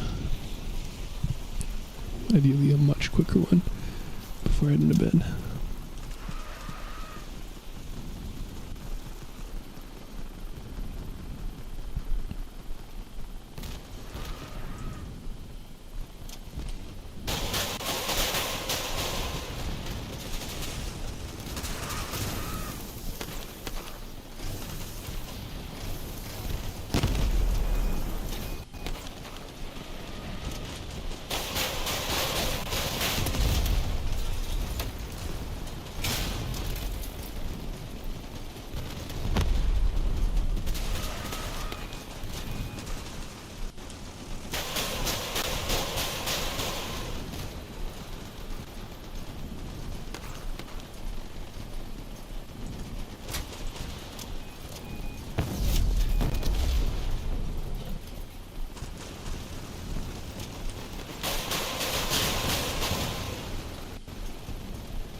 Ugh, dude, the Yeti is just way too good.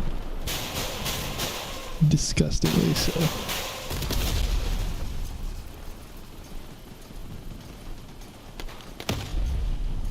Oh, look at that timing, almost exactly lined up as well. Beautiful. Of course, actual matches will go longer, but well, I mean, it depends how much of a sweep it is, but Very good. Also got a thick amount of damage. Honestly, this build normally doesn't hit the deal damage. Well, I guess to be fair, a large chunk of it actually would have been from the humpback in the raid, so probably actually wouldn't have hit it anyway. Well, just with the, 5 matches I pull it out for.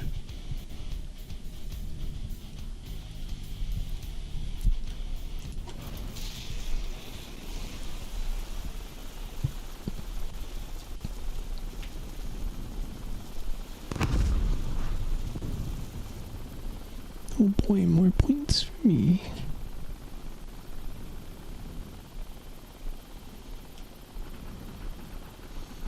Bugs me that doesn't remember that I want to have unlocked roll every match.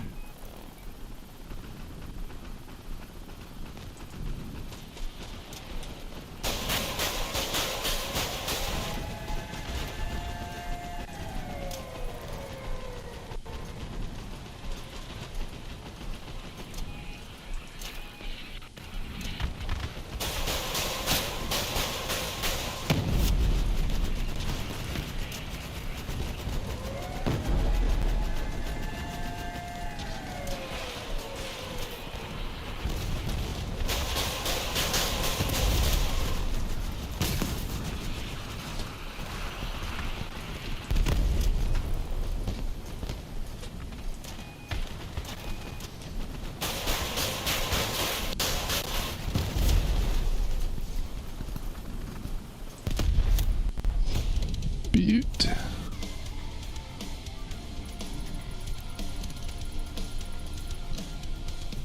So that's that. That's me not doing that yet, but very soon.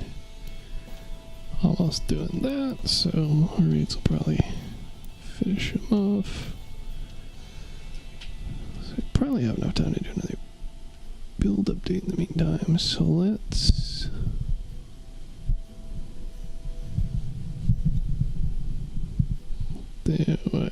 This will probably be an overhaul. This, I mean, it's just kind of, honestly, probably sort of shelved. I don't know what I'd really explicitly want to change with it, other than maybe the fin mill, which would bounce it up to higher power score, and then it can't be using clan cons anywhere.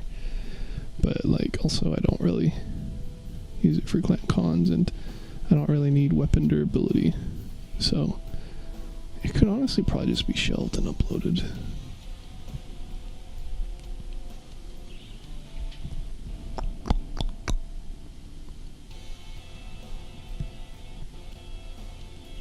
I probably want to tweak it some more for the parameters. At the very least, I could probably swap out the light frames for the heavy frames. Get that durable. Well, I guess I gotta do it right now. So we have, well, let's see. So we have that saved.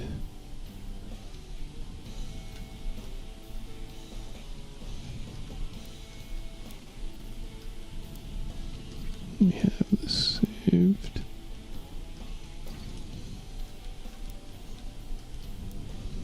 So we'll take you.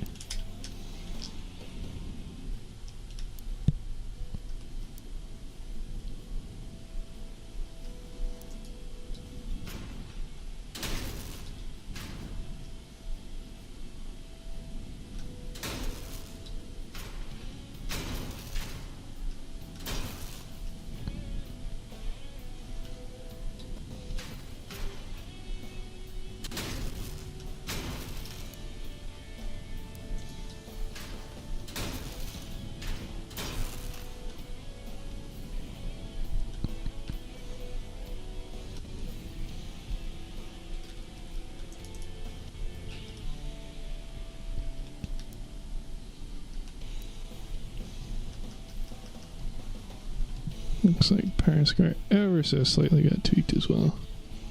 Because I seem to recall this was like right up against the threshold before.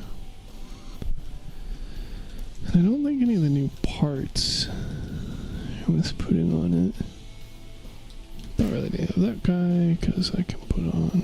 Well, first off, let's fill the gap. I was looking at filling if there's even a good option for that. Well, that fits basically perfectly. We can put the scroll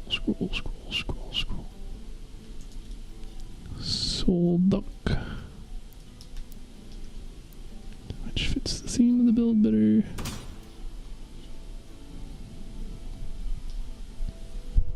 Or wait, no, it does not. Well, no. Because this is a build that gives presents. Forgot you would have thought I would have remembered the horn. The candy canes. This is literally looking at them, but guess not. Let's go there. I don't really have any immediate need to change those out. Have a little bit more power score flexibility.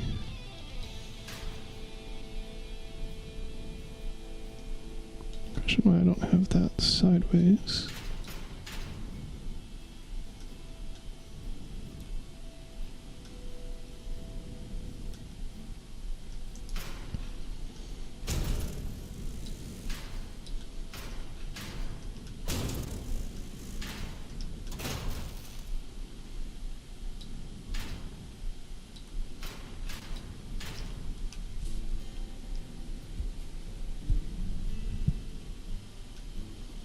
No, it's just power 2 stuff again.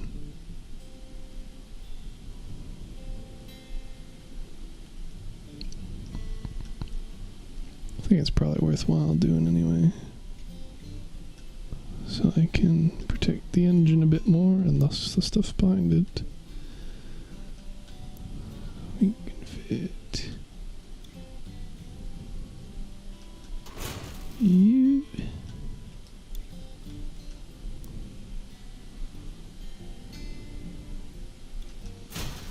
Here. And we have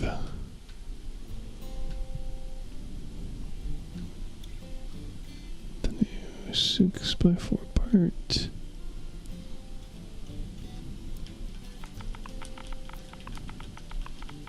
Compare that to the other options. It's not like I have an 8x6 part.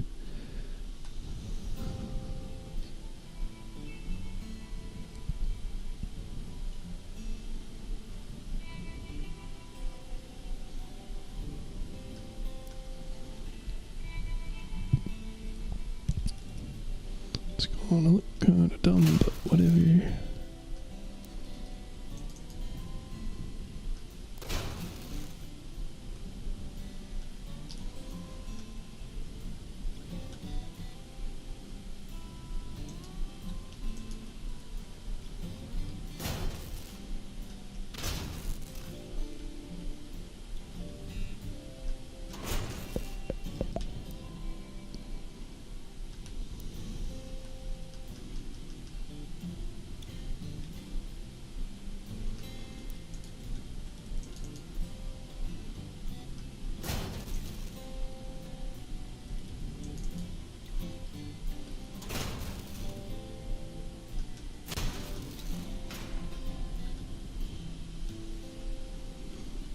We still have even more mass to play around with.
No, there's a good answer.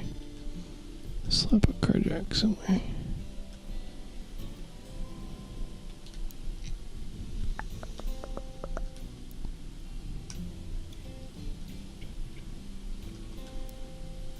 Just puts us a little bit over, but whatever we remove to fit it should make up for that.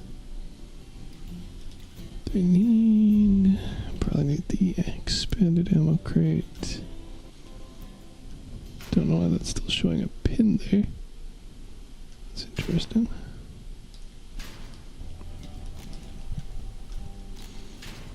Realistically, not a whole lot of real estate.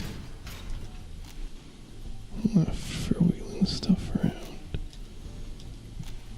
At least not easily.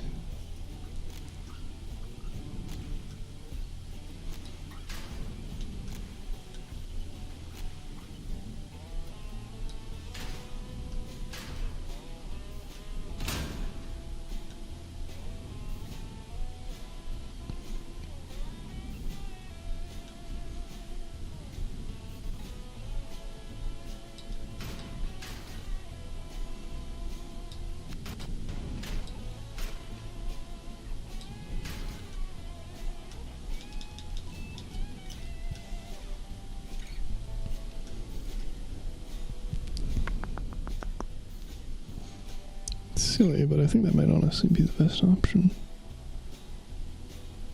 Just having to remove 18 power score again.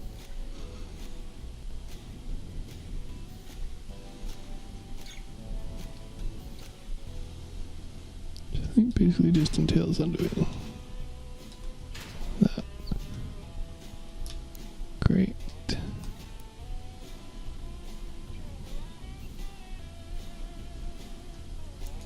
And then, because I'm not doing clan cons in general, and specifically not doing it with this, we can probably save it.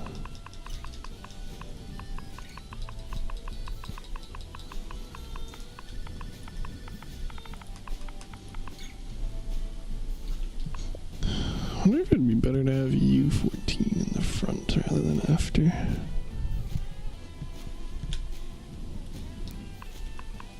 Would probably be wise. Dude, I was gonna start looking like a clan tag with all my stuff out of it.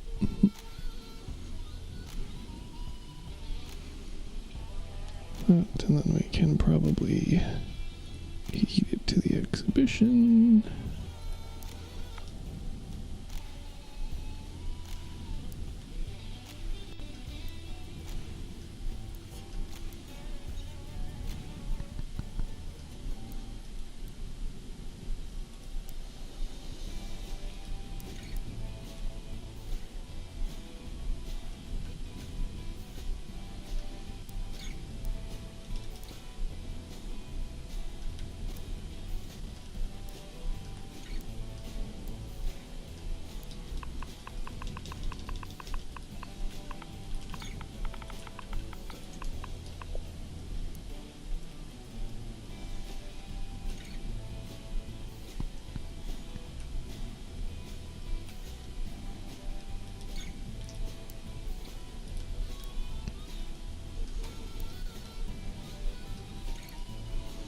Fix the rest of these names.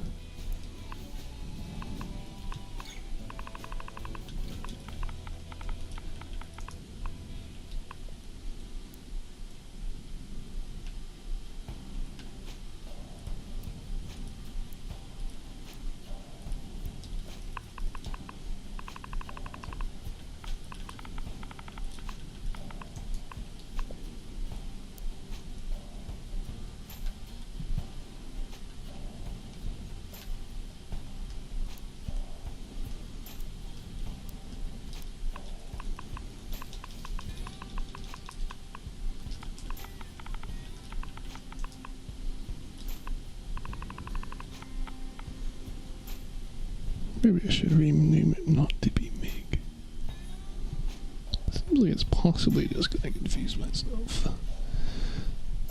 There we go. Mig's plural. Fixed. Let's see. You can't.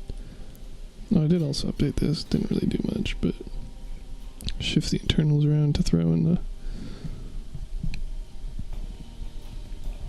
fin whale and interceptor for lack of an idea of what else to spend one energy on.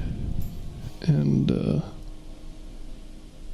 instead of an oppressor and chameleon, or sorry, cheetah and chameleon. Which again will probably be updated with the Odin, but whatever. I guess we can at least update that, because again, until I get new parts, probably not going to change.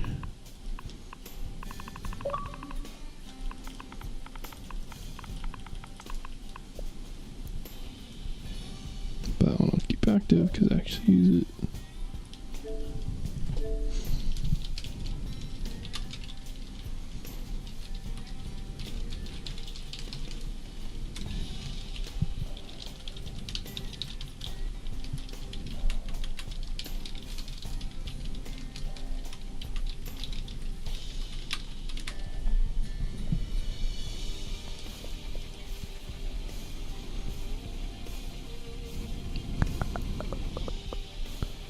Well, that's going to be difficult. That's going to require pretty heavy rework. That is going to as well. This is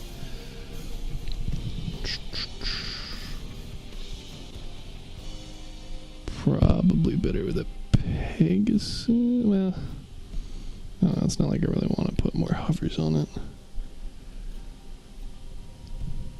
I can though, since they're spaced out. I can just have them all. Series. Alright, well, I'll maybe touch that one later. This one is a more art equivalent of the Worm, and also less in need of an update, but still probably will for the armor. This build I'm basically done with. So that can go to exhibition, but my exhibition is currently full. So I can pull down, update some of the others.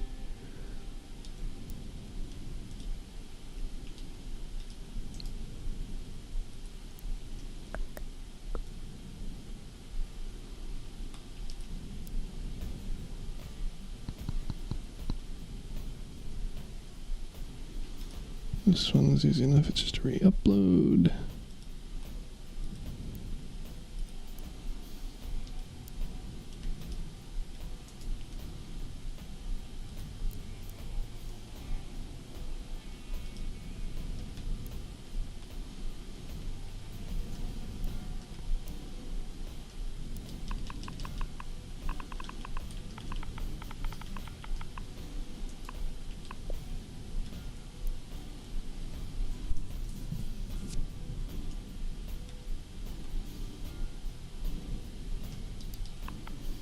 Could make the name even more insane. Excellent.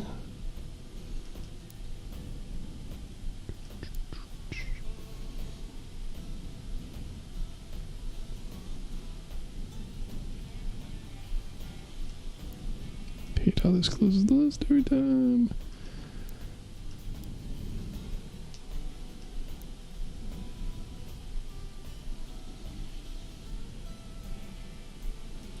I probably don't need to spam people this.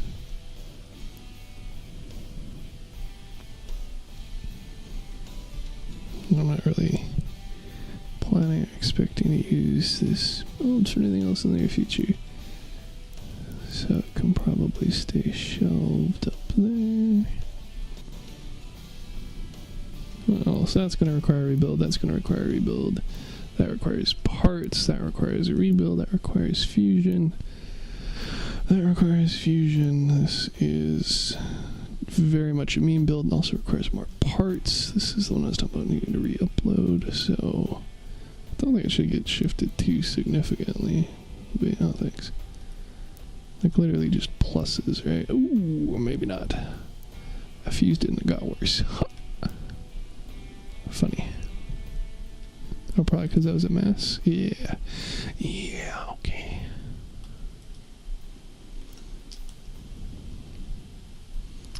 I'm already running loot frames.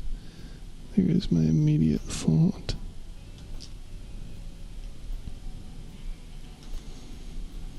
Much mass, 200 mass.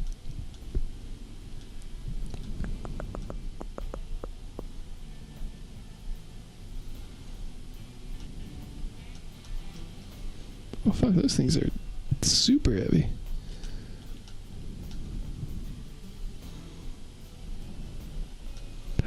Asymmetrical, yuck. It is also almost exactly 200 mass. Boom, bam. Bam, okay.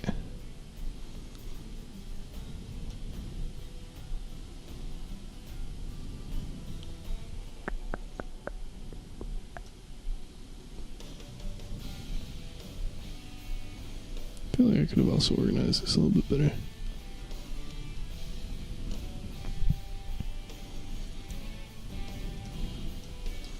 I think that's, yeah. Everything is required is what we have. 13 energy, and if I lose my Jenny, I lose 2 points, damn.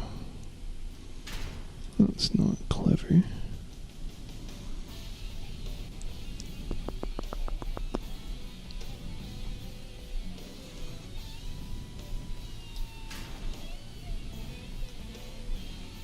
That's the easy solution for now.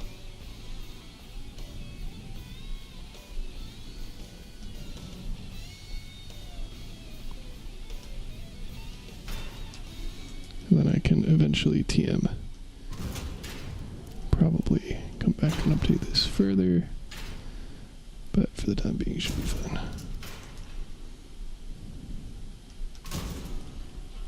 do probably want to keep one of those parts.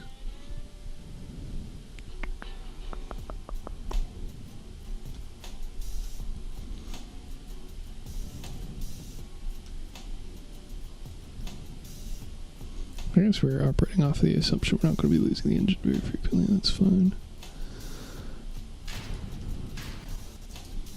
Oh, look at that. That doesn't have any points there, so I can actually...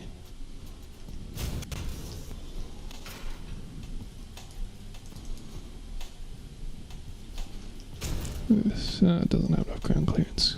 No, yeah, because I just didn't shift it up yet. Right.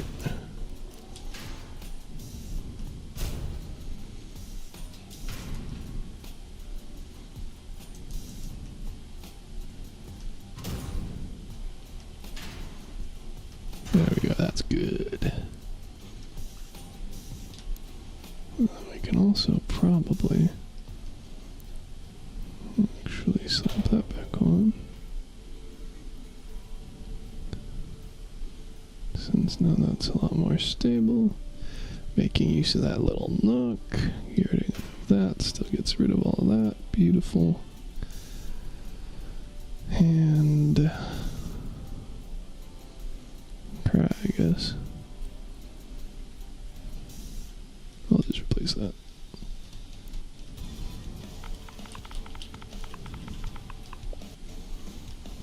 So you are 198, and the next closest is, oops, 180. You are not 6x4. Liar. That's gonna look awful.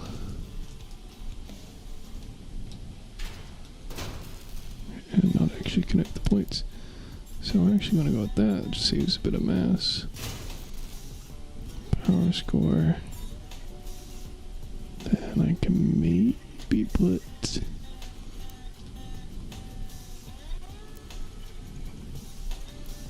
you on? No.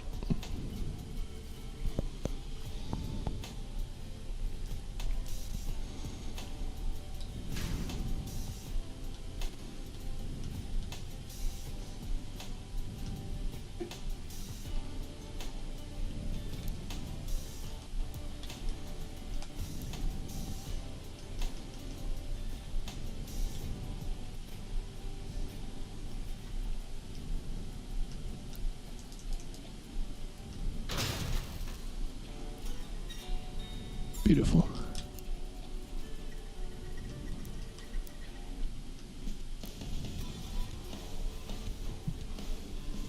This is sand mimicry, I think. Yeah.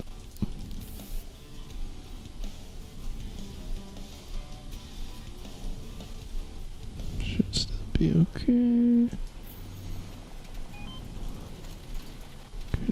seem alright. Get rid of that. That should get rid of the stuff, but I should still have full control of all the weapons. Nice. Nice. Beaut.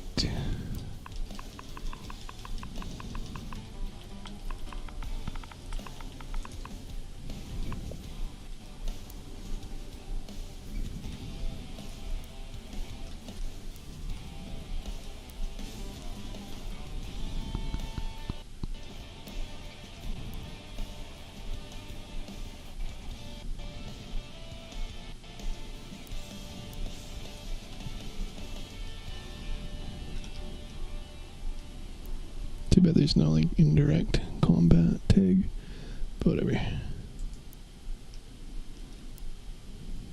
So that's pushed. So we can get rid of another one from there to re-upload. This one I need to work on a lot, so having it downloaded. Let me overhaul it. Oh, although it's a Chris 4s. Am I going to change to the fin whale? Probably. Is that going to bump me up to 85? Probably not. So I'm actually going to get the Chris 4s again, so I'm not going to update that one. For the time being, at least, it'll just live on the Exhibition and Shame.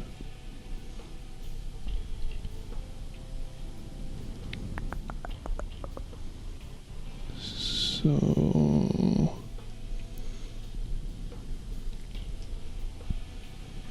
Hadron can now probably run 85 kph.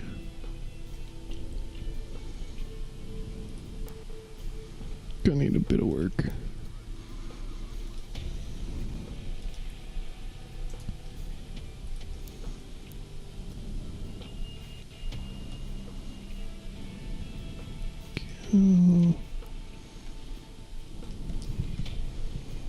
Let's see, this is just a re-upload. Should hopefully be quick as well.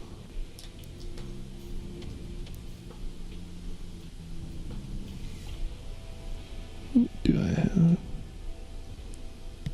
Oh, the single increased one, right? And this one's super old as well. This is a fusion build, back when Regan played.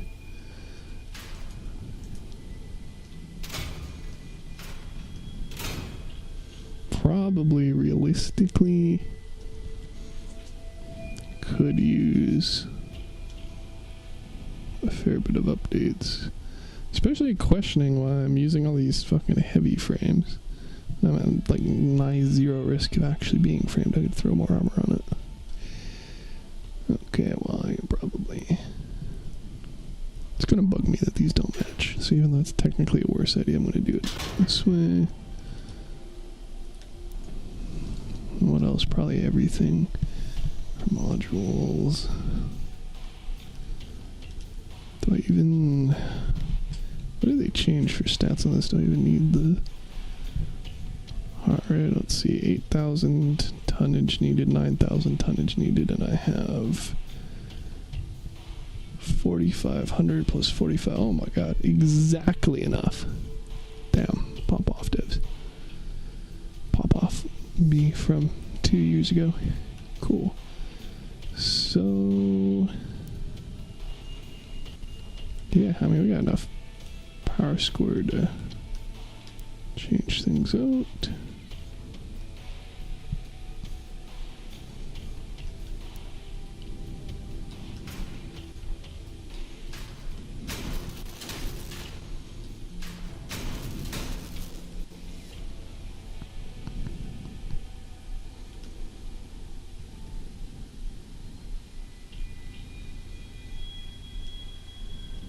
Guess probably actually fairly important that those didn't get shut off. Though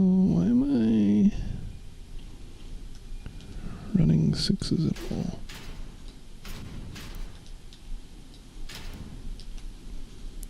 Evidently, old me was a bit of a goober. So that one doesn't matter.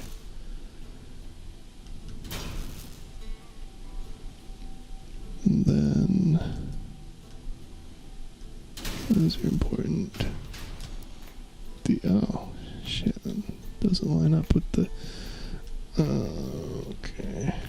That doesn't really give me much mass to play around with. Whatever, mass is mass.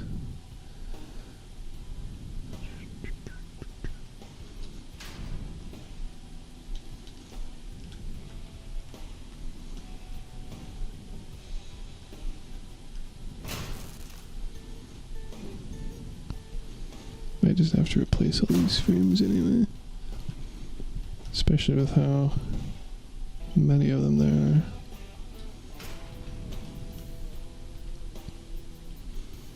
Should be fine.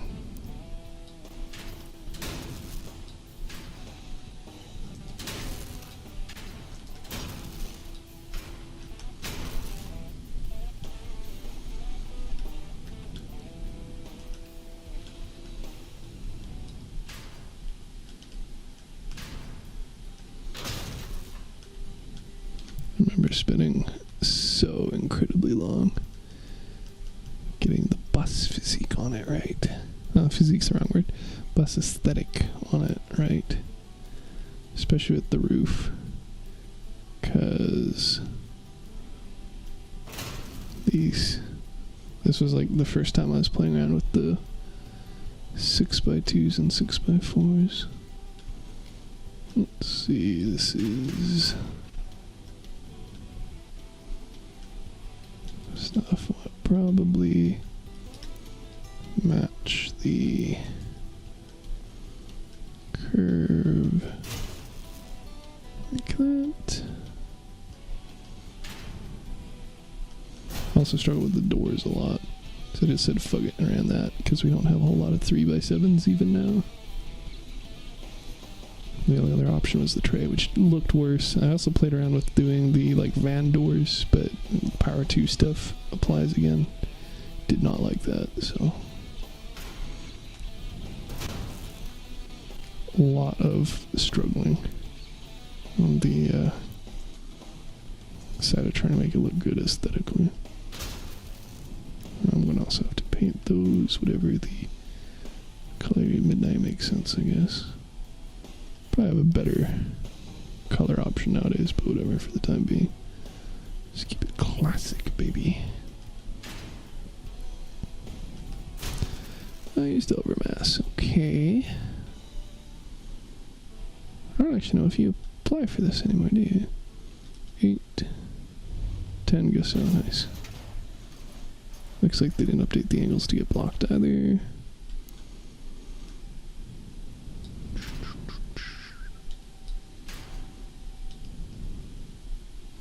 I already had to overhaul this for the oppressor too. This was actually back when the reload speed was actually impacted by engines. So originally I had the oppressor engine on here, but they changed everything.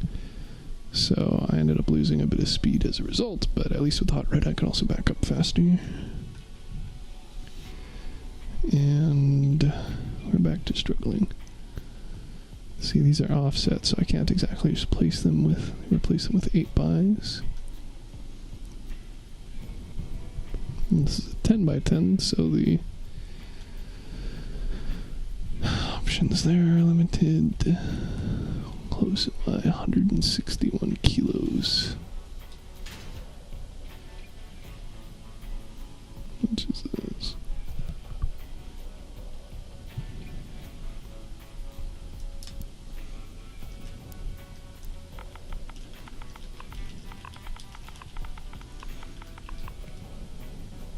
Probably put that in and hilariously have the radiator. Sit behind that as a radiator. new paint on it.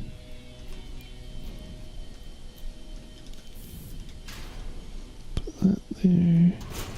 Damn it. Okay, I didn't math enough. So I need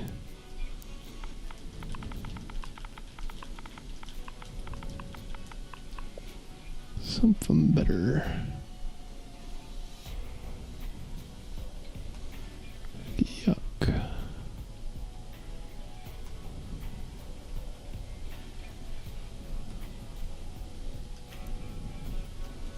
It's a pretty steep drop off on my options here. It is what, 80? So it needs to be about 150.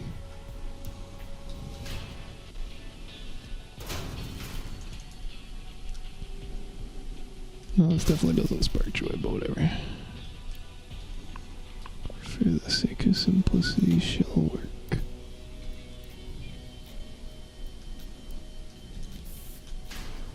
I say as I proceed to make nothing about this simple process. Okay, still a power score, but should be fine-ish, especially considering all the mass changes. Oh, I literally don't have a co-driver. And you don't apply to flying drones. So I could just go with the Grizzly. Because I don't think most of the other ones apply. Well, maybe if I get a direct hit with them. Which I actually do pretty consistently, or did at least.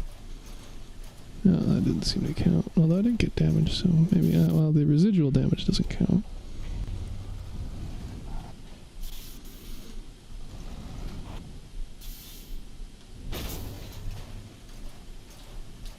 Am I bad, or are they just not direct hitting anymore?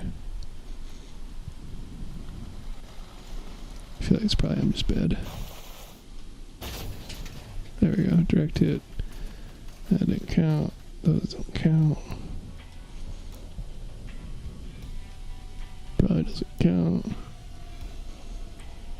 I mean, I guess I could go with Phobos, but I don't exactly have any visibility.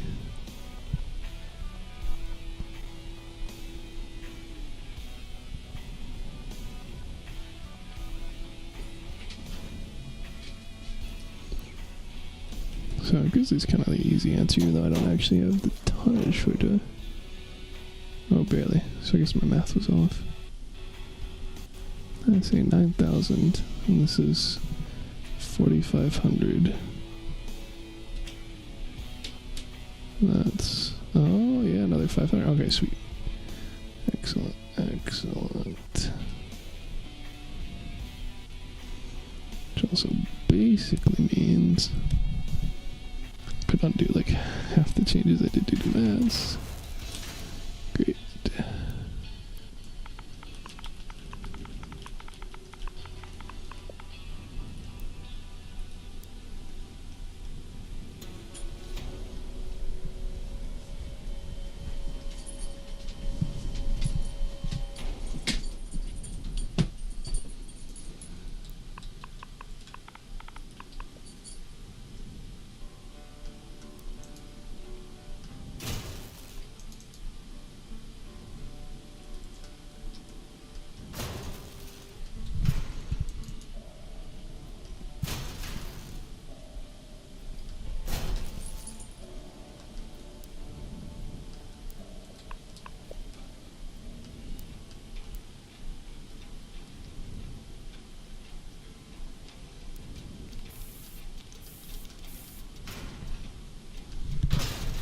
Silly, do you want to go?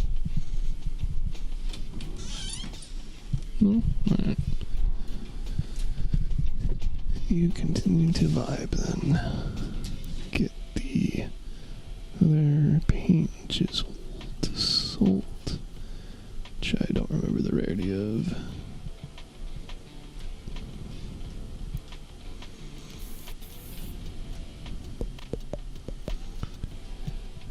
300 mass. What to do with it? Guess armoring up the contact point isn't the worst idea.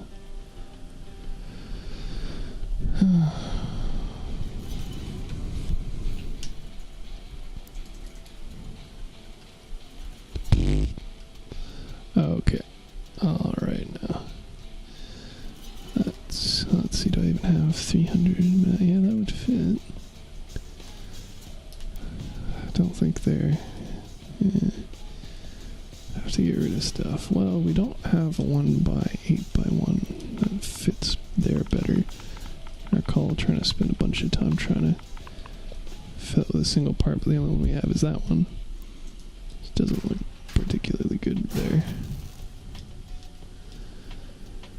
We don't have a 10x part to replace the windscreen. There's a dummy amount of parts just in the frames, but I can't change that. Can't really change those out. Can't really replace the armor. Huh.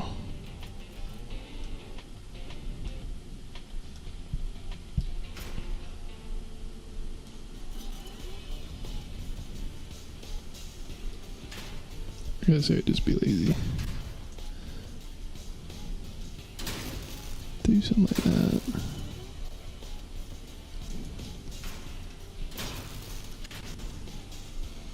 Yeah, that looks terrible. But whatever.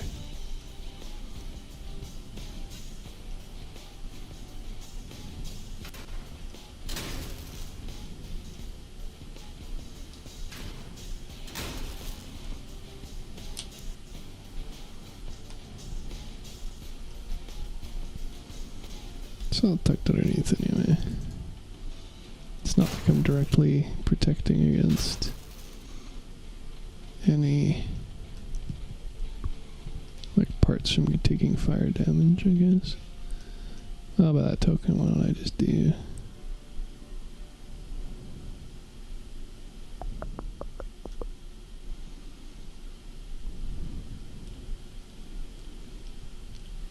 Yeah, no easy answers when you don't make everything divisible by 2, unfortunately.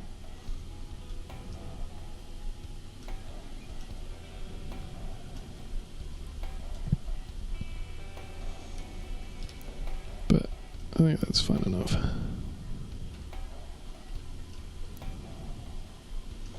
I don't really need to care more about it than this much. Honestly, even this is kind of extra.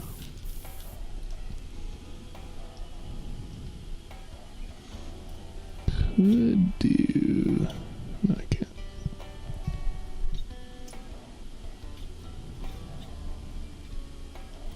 Yeah, I could. Better idea. Probably not.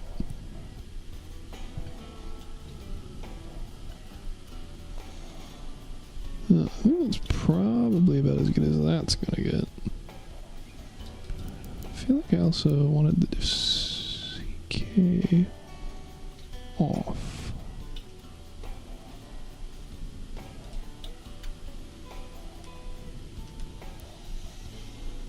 Yeah, I did. Ah, shit. Okay.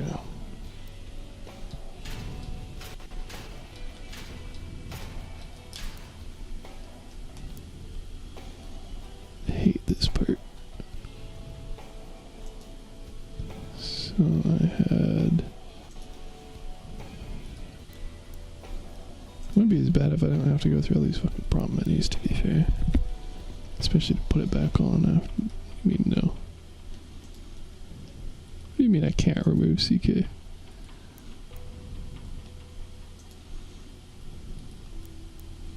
I was complaining too much, so they're like, alright, we just won't let you. Bro, what?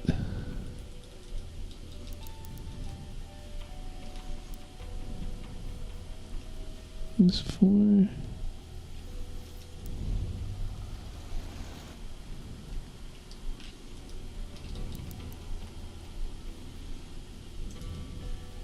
Okay. Well, doubly annoying when that's apparently a thing. Alright, they put the big school buzz wheels back on.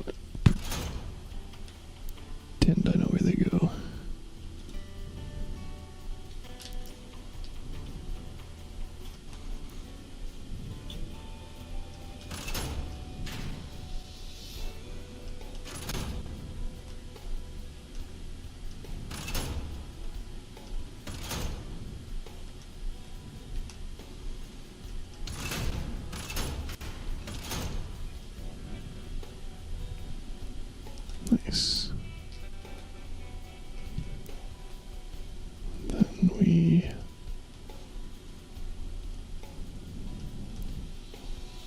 make them extra yellow, because that's just what school buses do for some reason.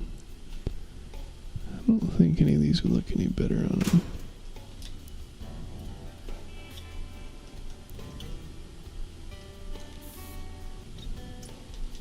No, not really.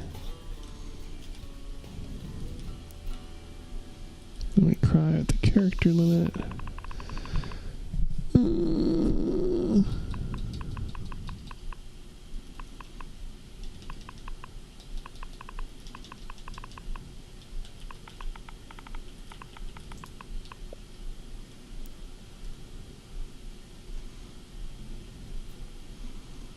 Pretty good changes, I think.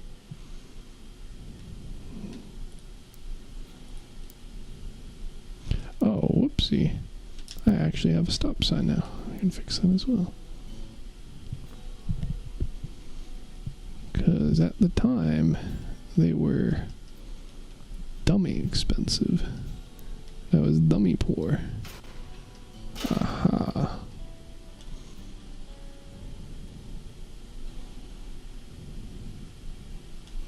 I think the flares are just for the rep bonus, not actually being terribly important. Span, what are the other decor parts? Alright, the lights. I don't think we have better lights than that, so meh.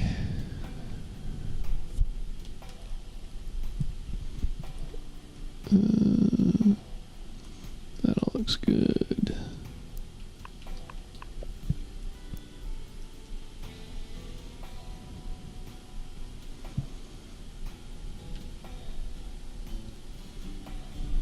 I mean, the flares suck, but whatever. Not actually, because the flares suck, I guess I could hide them.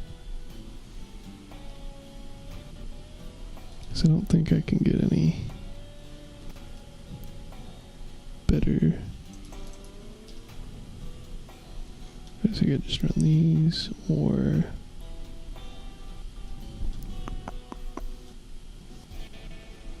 more ducks. People do like ducks.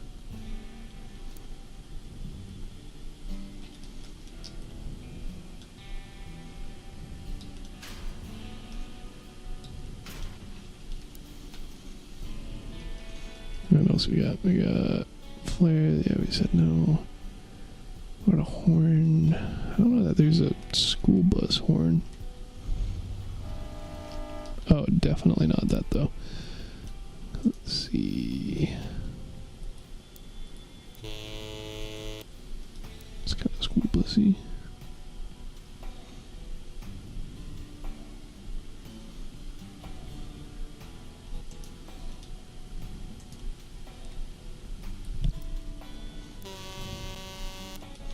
Probably even more so.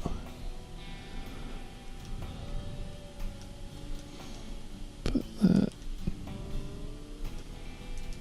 Whatever down here went up.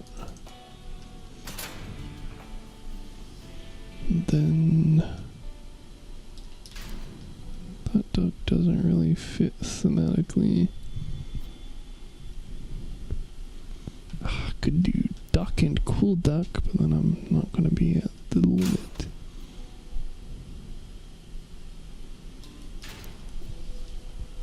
So, find non-ducks, I guess. Oh.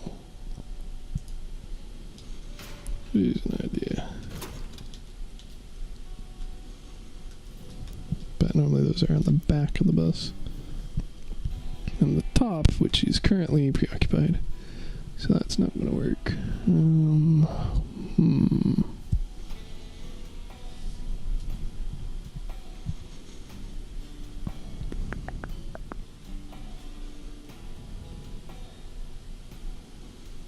Yeah, it's kind of a basic answer, but honestly, exhausts might just be the way to go. Well, again, I guess those would be on the back of the bus. AKA not my department. Looks like it had lighting. Of course, the lighting was white. It wasn't nearly as cool as blue, but whatever. Bus from the future, man. They got better light schemes then.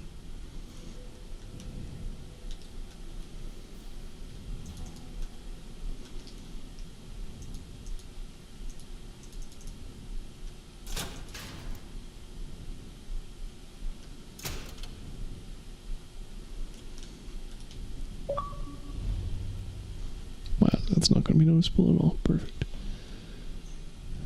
Theoretically, we can also color that.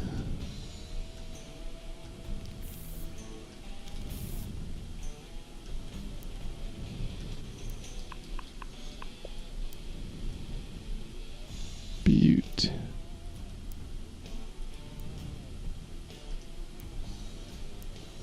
Is there a couple build? Paired build. Nice.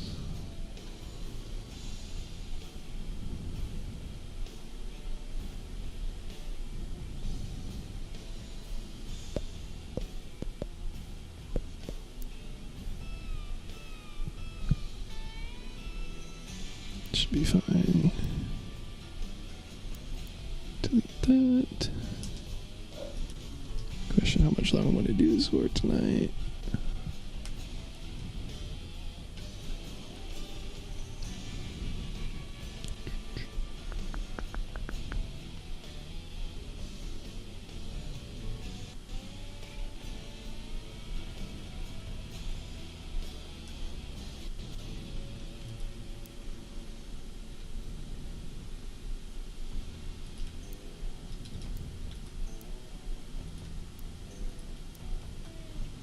This one needs a paint scheme. I'm actively using it whenever I get the kill aircraft now. It's a good color for ground vehicle. Good fuck enough.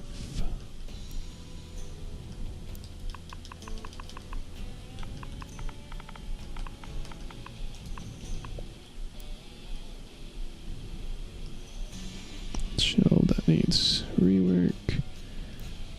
This is being silly, but whatever, that's an easy fix.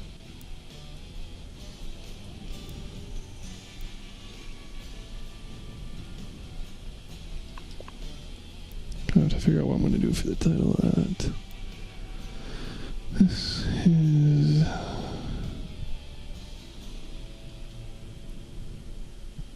another one that's kind of silly, not particularly used.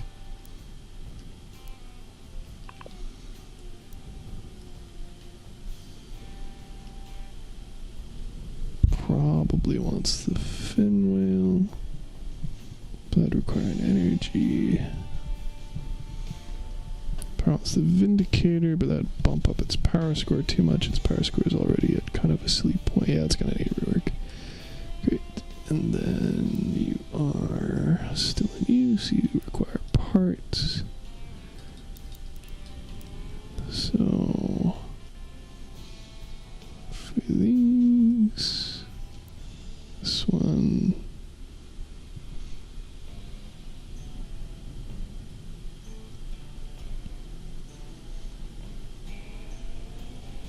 Kind of want to do more with it, but I have a feeling it's just going to be just say meh and re-upload, so we can shelve that for the time being. That's probably, yeah, whatever. It's probably just a re-upload.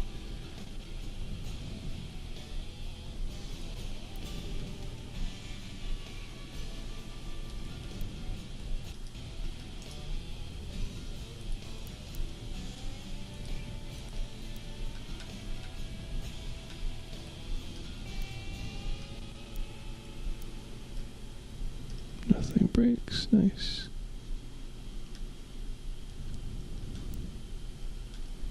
Don't think there's really any Heart Sphere, I'm going to have to rework it anyway for the Yeti.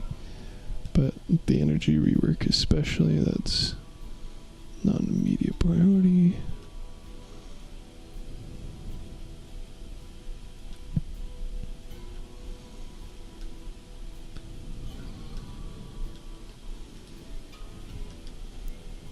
So it's probably fine enough to go back up for the time being. Because Yeti rework on it's gonna hurt.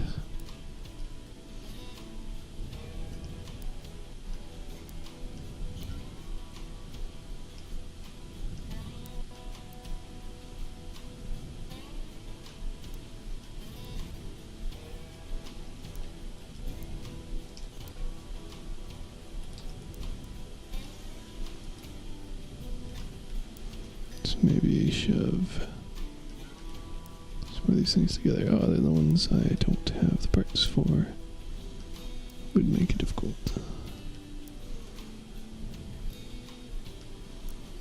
And of course it doesn't remember the name.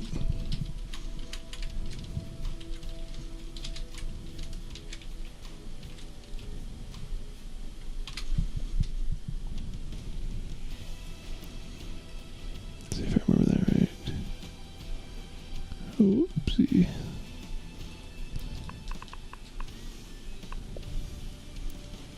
Guess that also to solve the other issue on MI versus MiG. Okay. So that's fine. Because I want to keep all these as ones I'm either actively using or need to do some serious reworks, which I won't do tonight.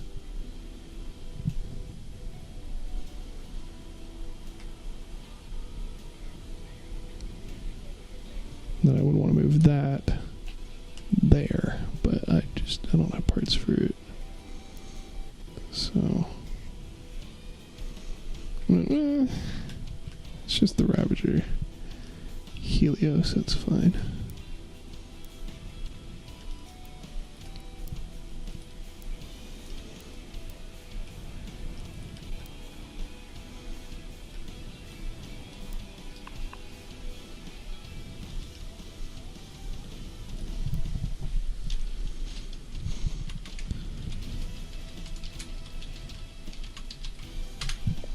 It's not the update 14 version, because I'm sure I'll have to touch on that as well.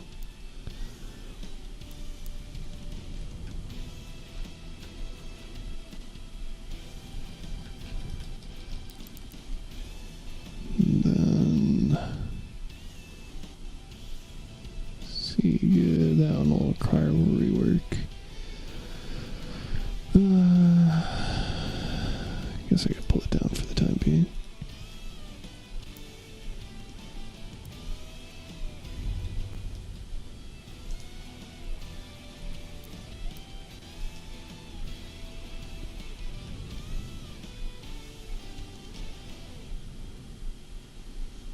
Yeah, that's fine, that's fine.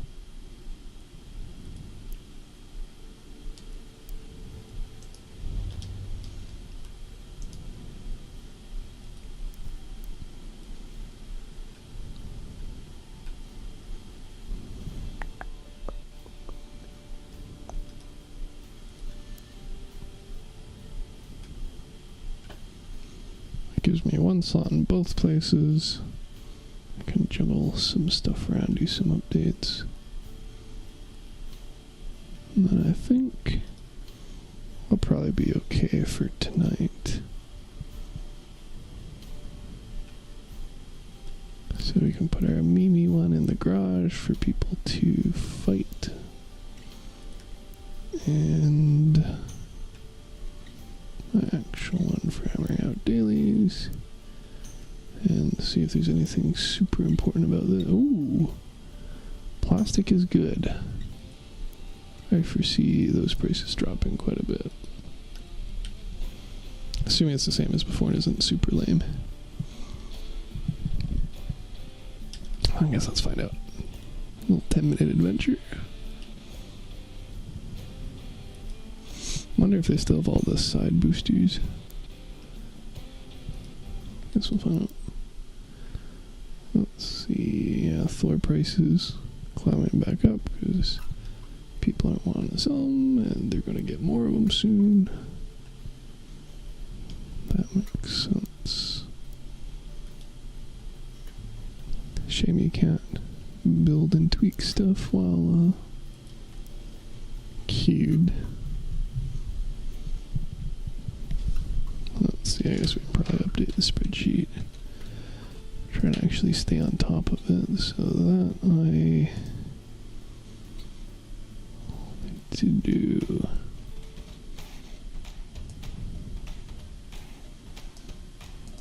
works on, except the worm is probably fine.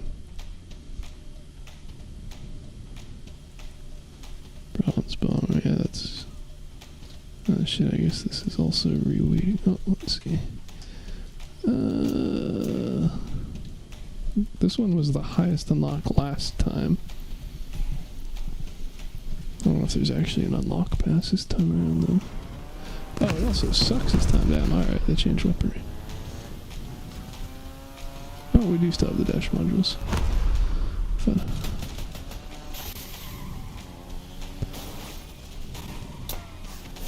Have a single fucking... Did they completely strip all personality out of this and just give all of them a single fucking... Oh no, there we go, that was a different one.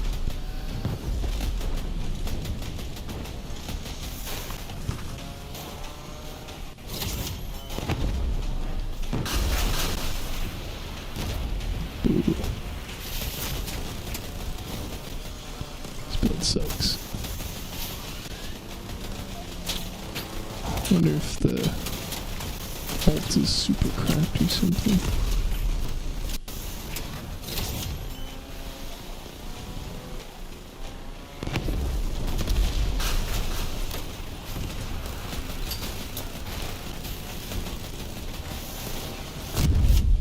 Bro. Oh, there we go. Ho ho. Supercharged. Frame per activate my ass. Alright, that sucked. Doesn't tell me what the weapons are. I guess we gotta find out that way. Oh yeah, we like MiGs. Perfectly balanced.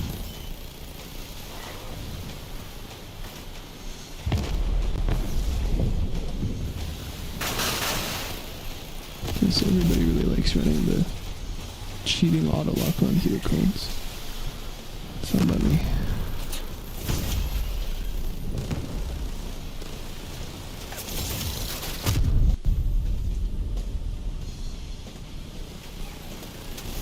Come on, guys, give me that carnage time. I just kidding, I want to go grab this. Completely forget about all my dashes. Mount a jump pad. That sounds like a terrible idea.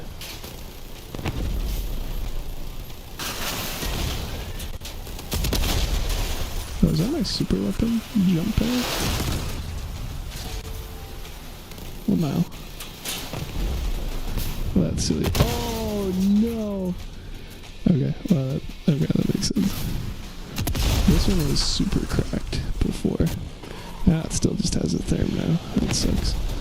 But the super weapon was like just a big fuck off button that caused people to, damn it, hit terrain and instantly die.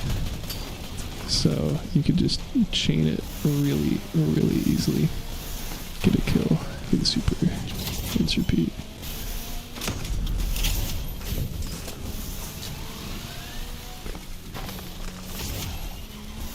Where that repair at, baby? Sob.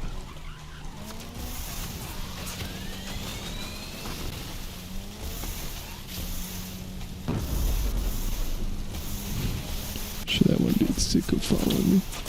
Try path, then stop following me. Nah, let's see. Jump pad launcher.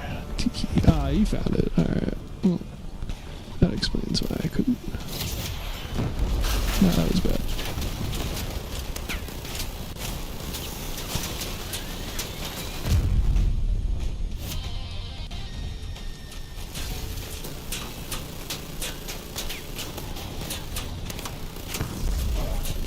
have is place those terribly. Yeah, this thing's like instantly cool down from max. It's crazy. Come on, guys, just go on my jump pad. It's definitely not an insta-death. It's fun. Probably smarter that they make that way rather than give the possible chance that somebody can climb on terrain, climb on the map, because you could do that last year as well. You specifically need to have somebody help you by choosing the fuck off button. But yeah, a lot of should have keys with the one build, so I understand why they changed it. Well, actually, I didn't see the ultimate, so maybe they didn't change it, but I can understand. They learned their lessons for these other components. Imagine calling the Aurora an upgrade. That's funny. Oh, I'm drifted, baby. Don't be mean, don't be. Oh, okay. Did I deal 10,000 damage? Sure hope so. Well, 10 plastic is probably not worth it, but hey, at least it doesn't require fuel.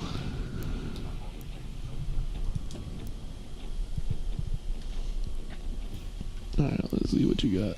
Oh, another military reserve, great.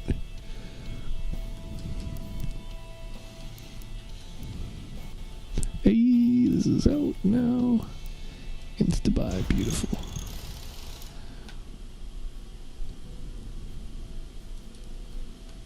Theoretically worry about that stuff later, if at all. So, let's see. Yeah, let's rework. Most of these are reworks. Let's see. Didn't touch most of these.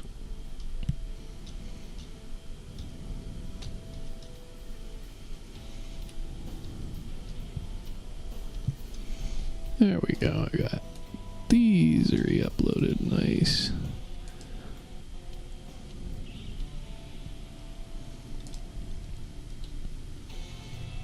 And I'll probably have to add all these other ones on the list since I wasn't, when I made that list, I wasn't even including all the blueprint slot ones. It's just the list from years ago and then the ones on the exhibition, so much more to do and re-upload.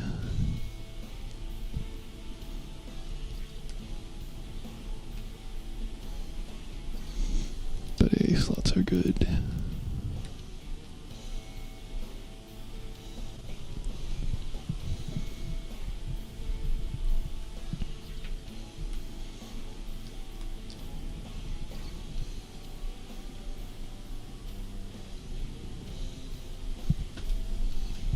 Yeah. And more to come in the future. Great. And very much better.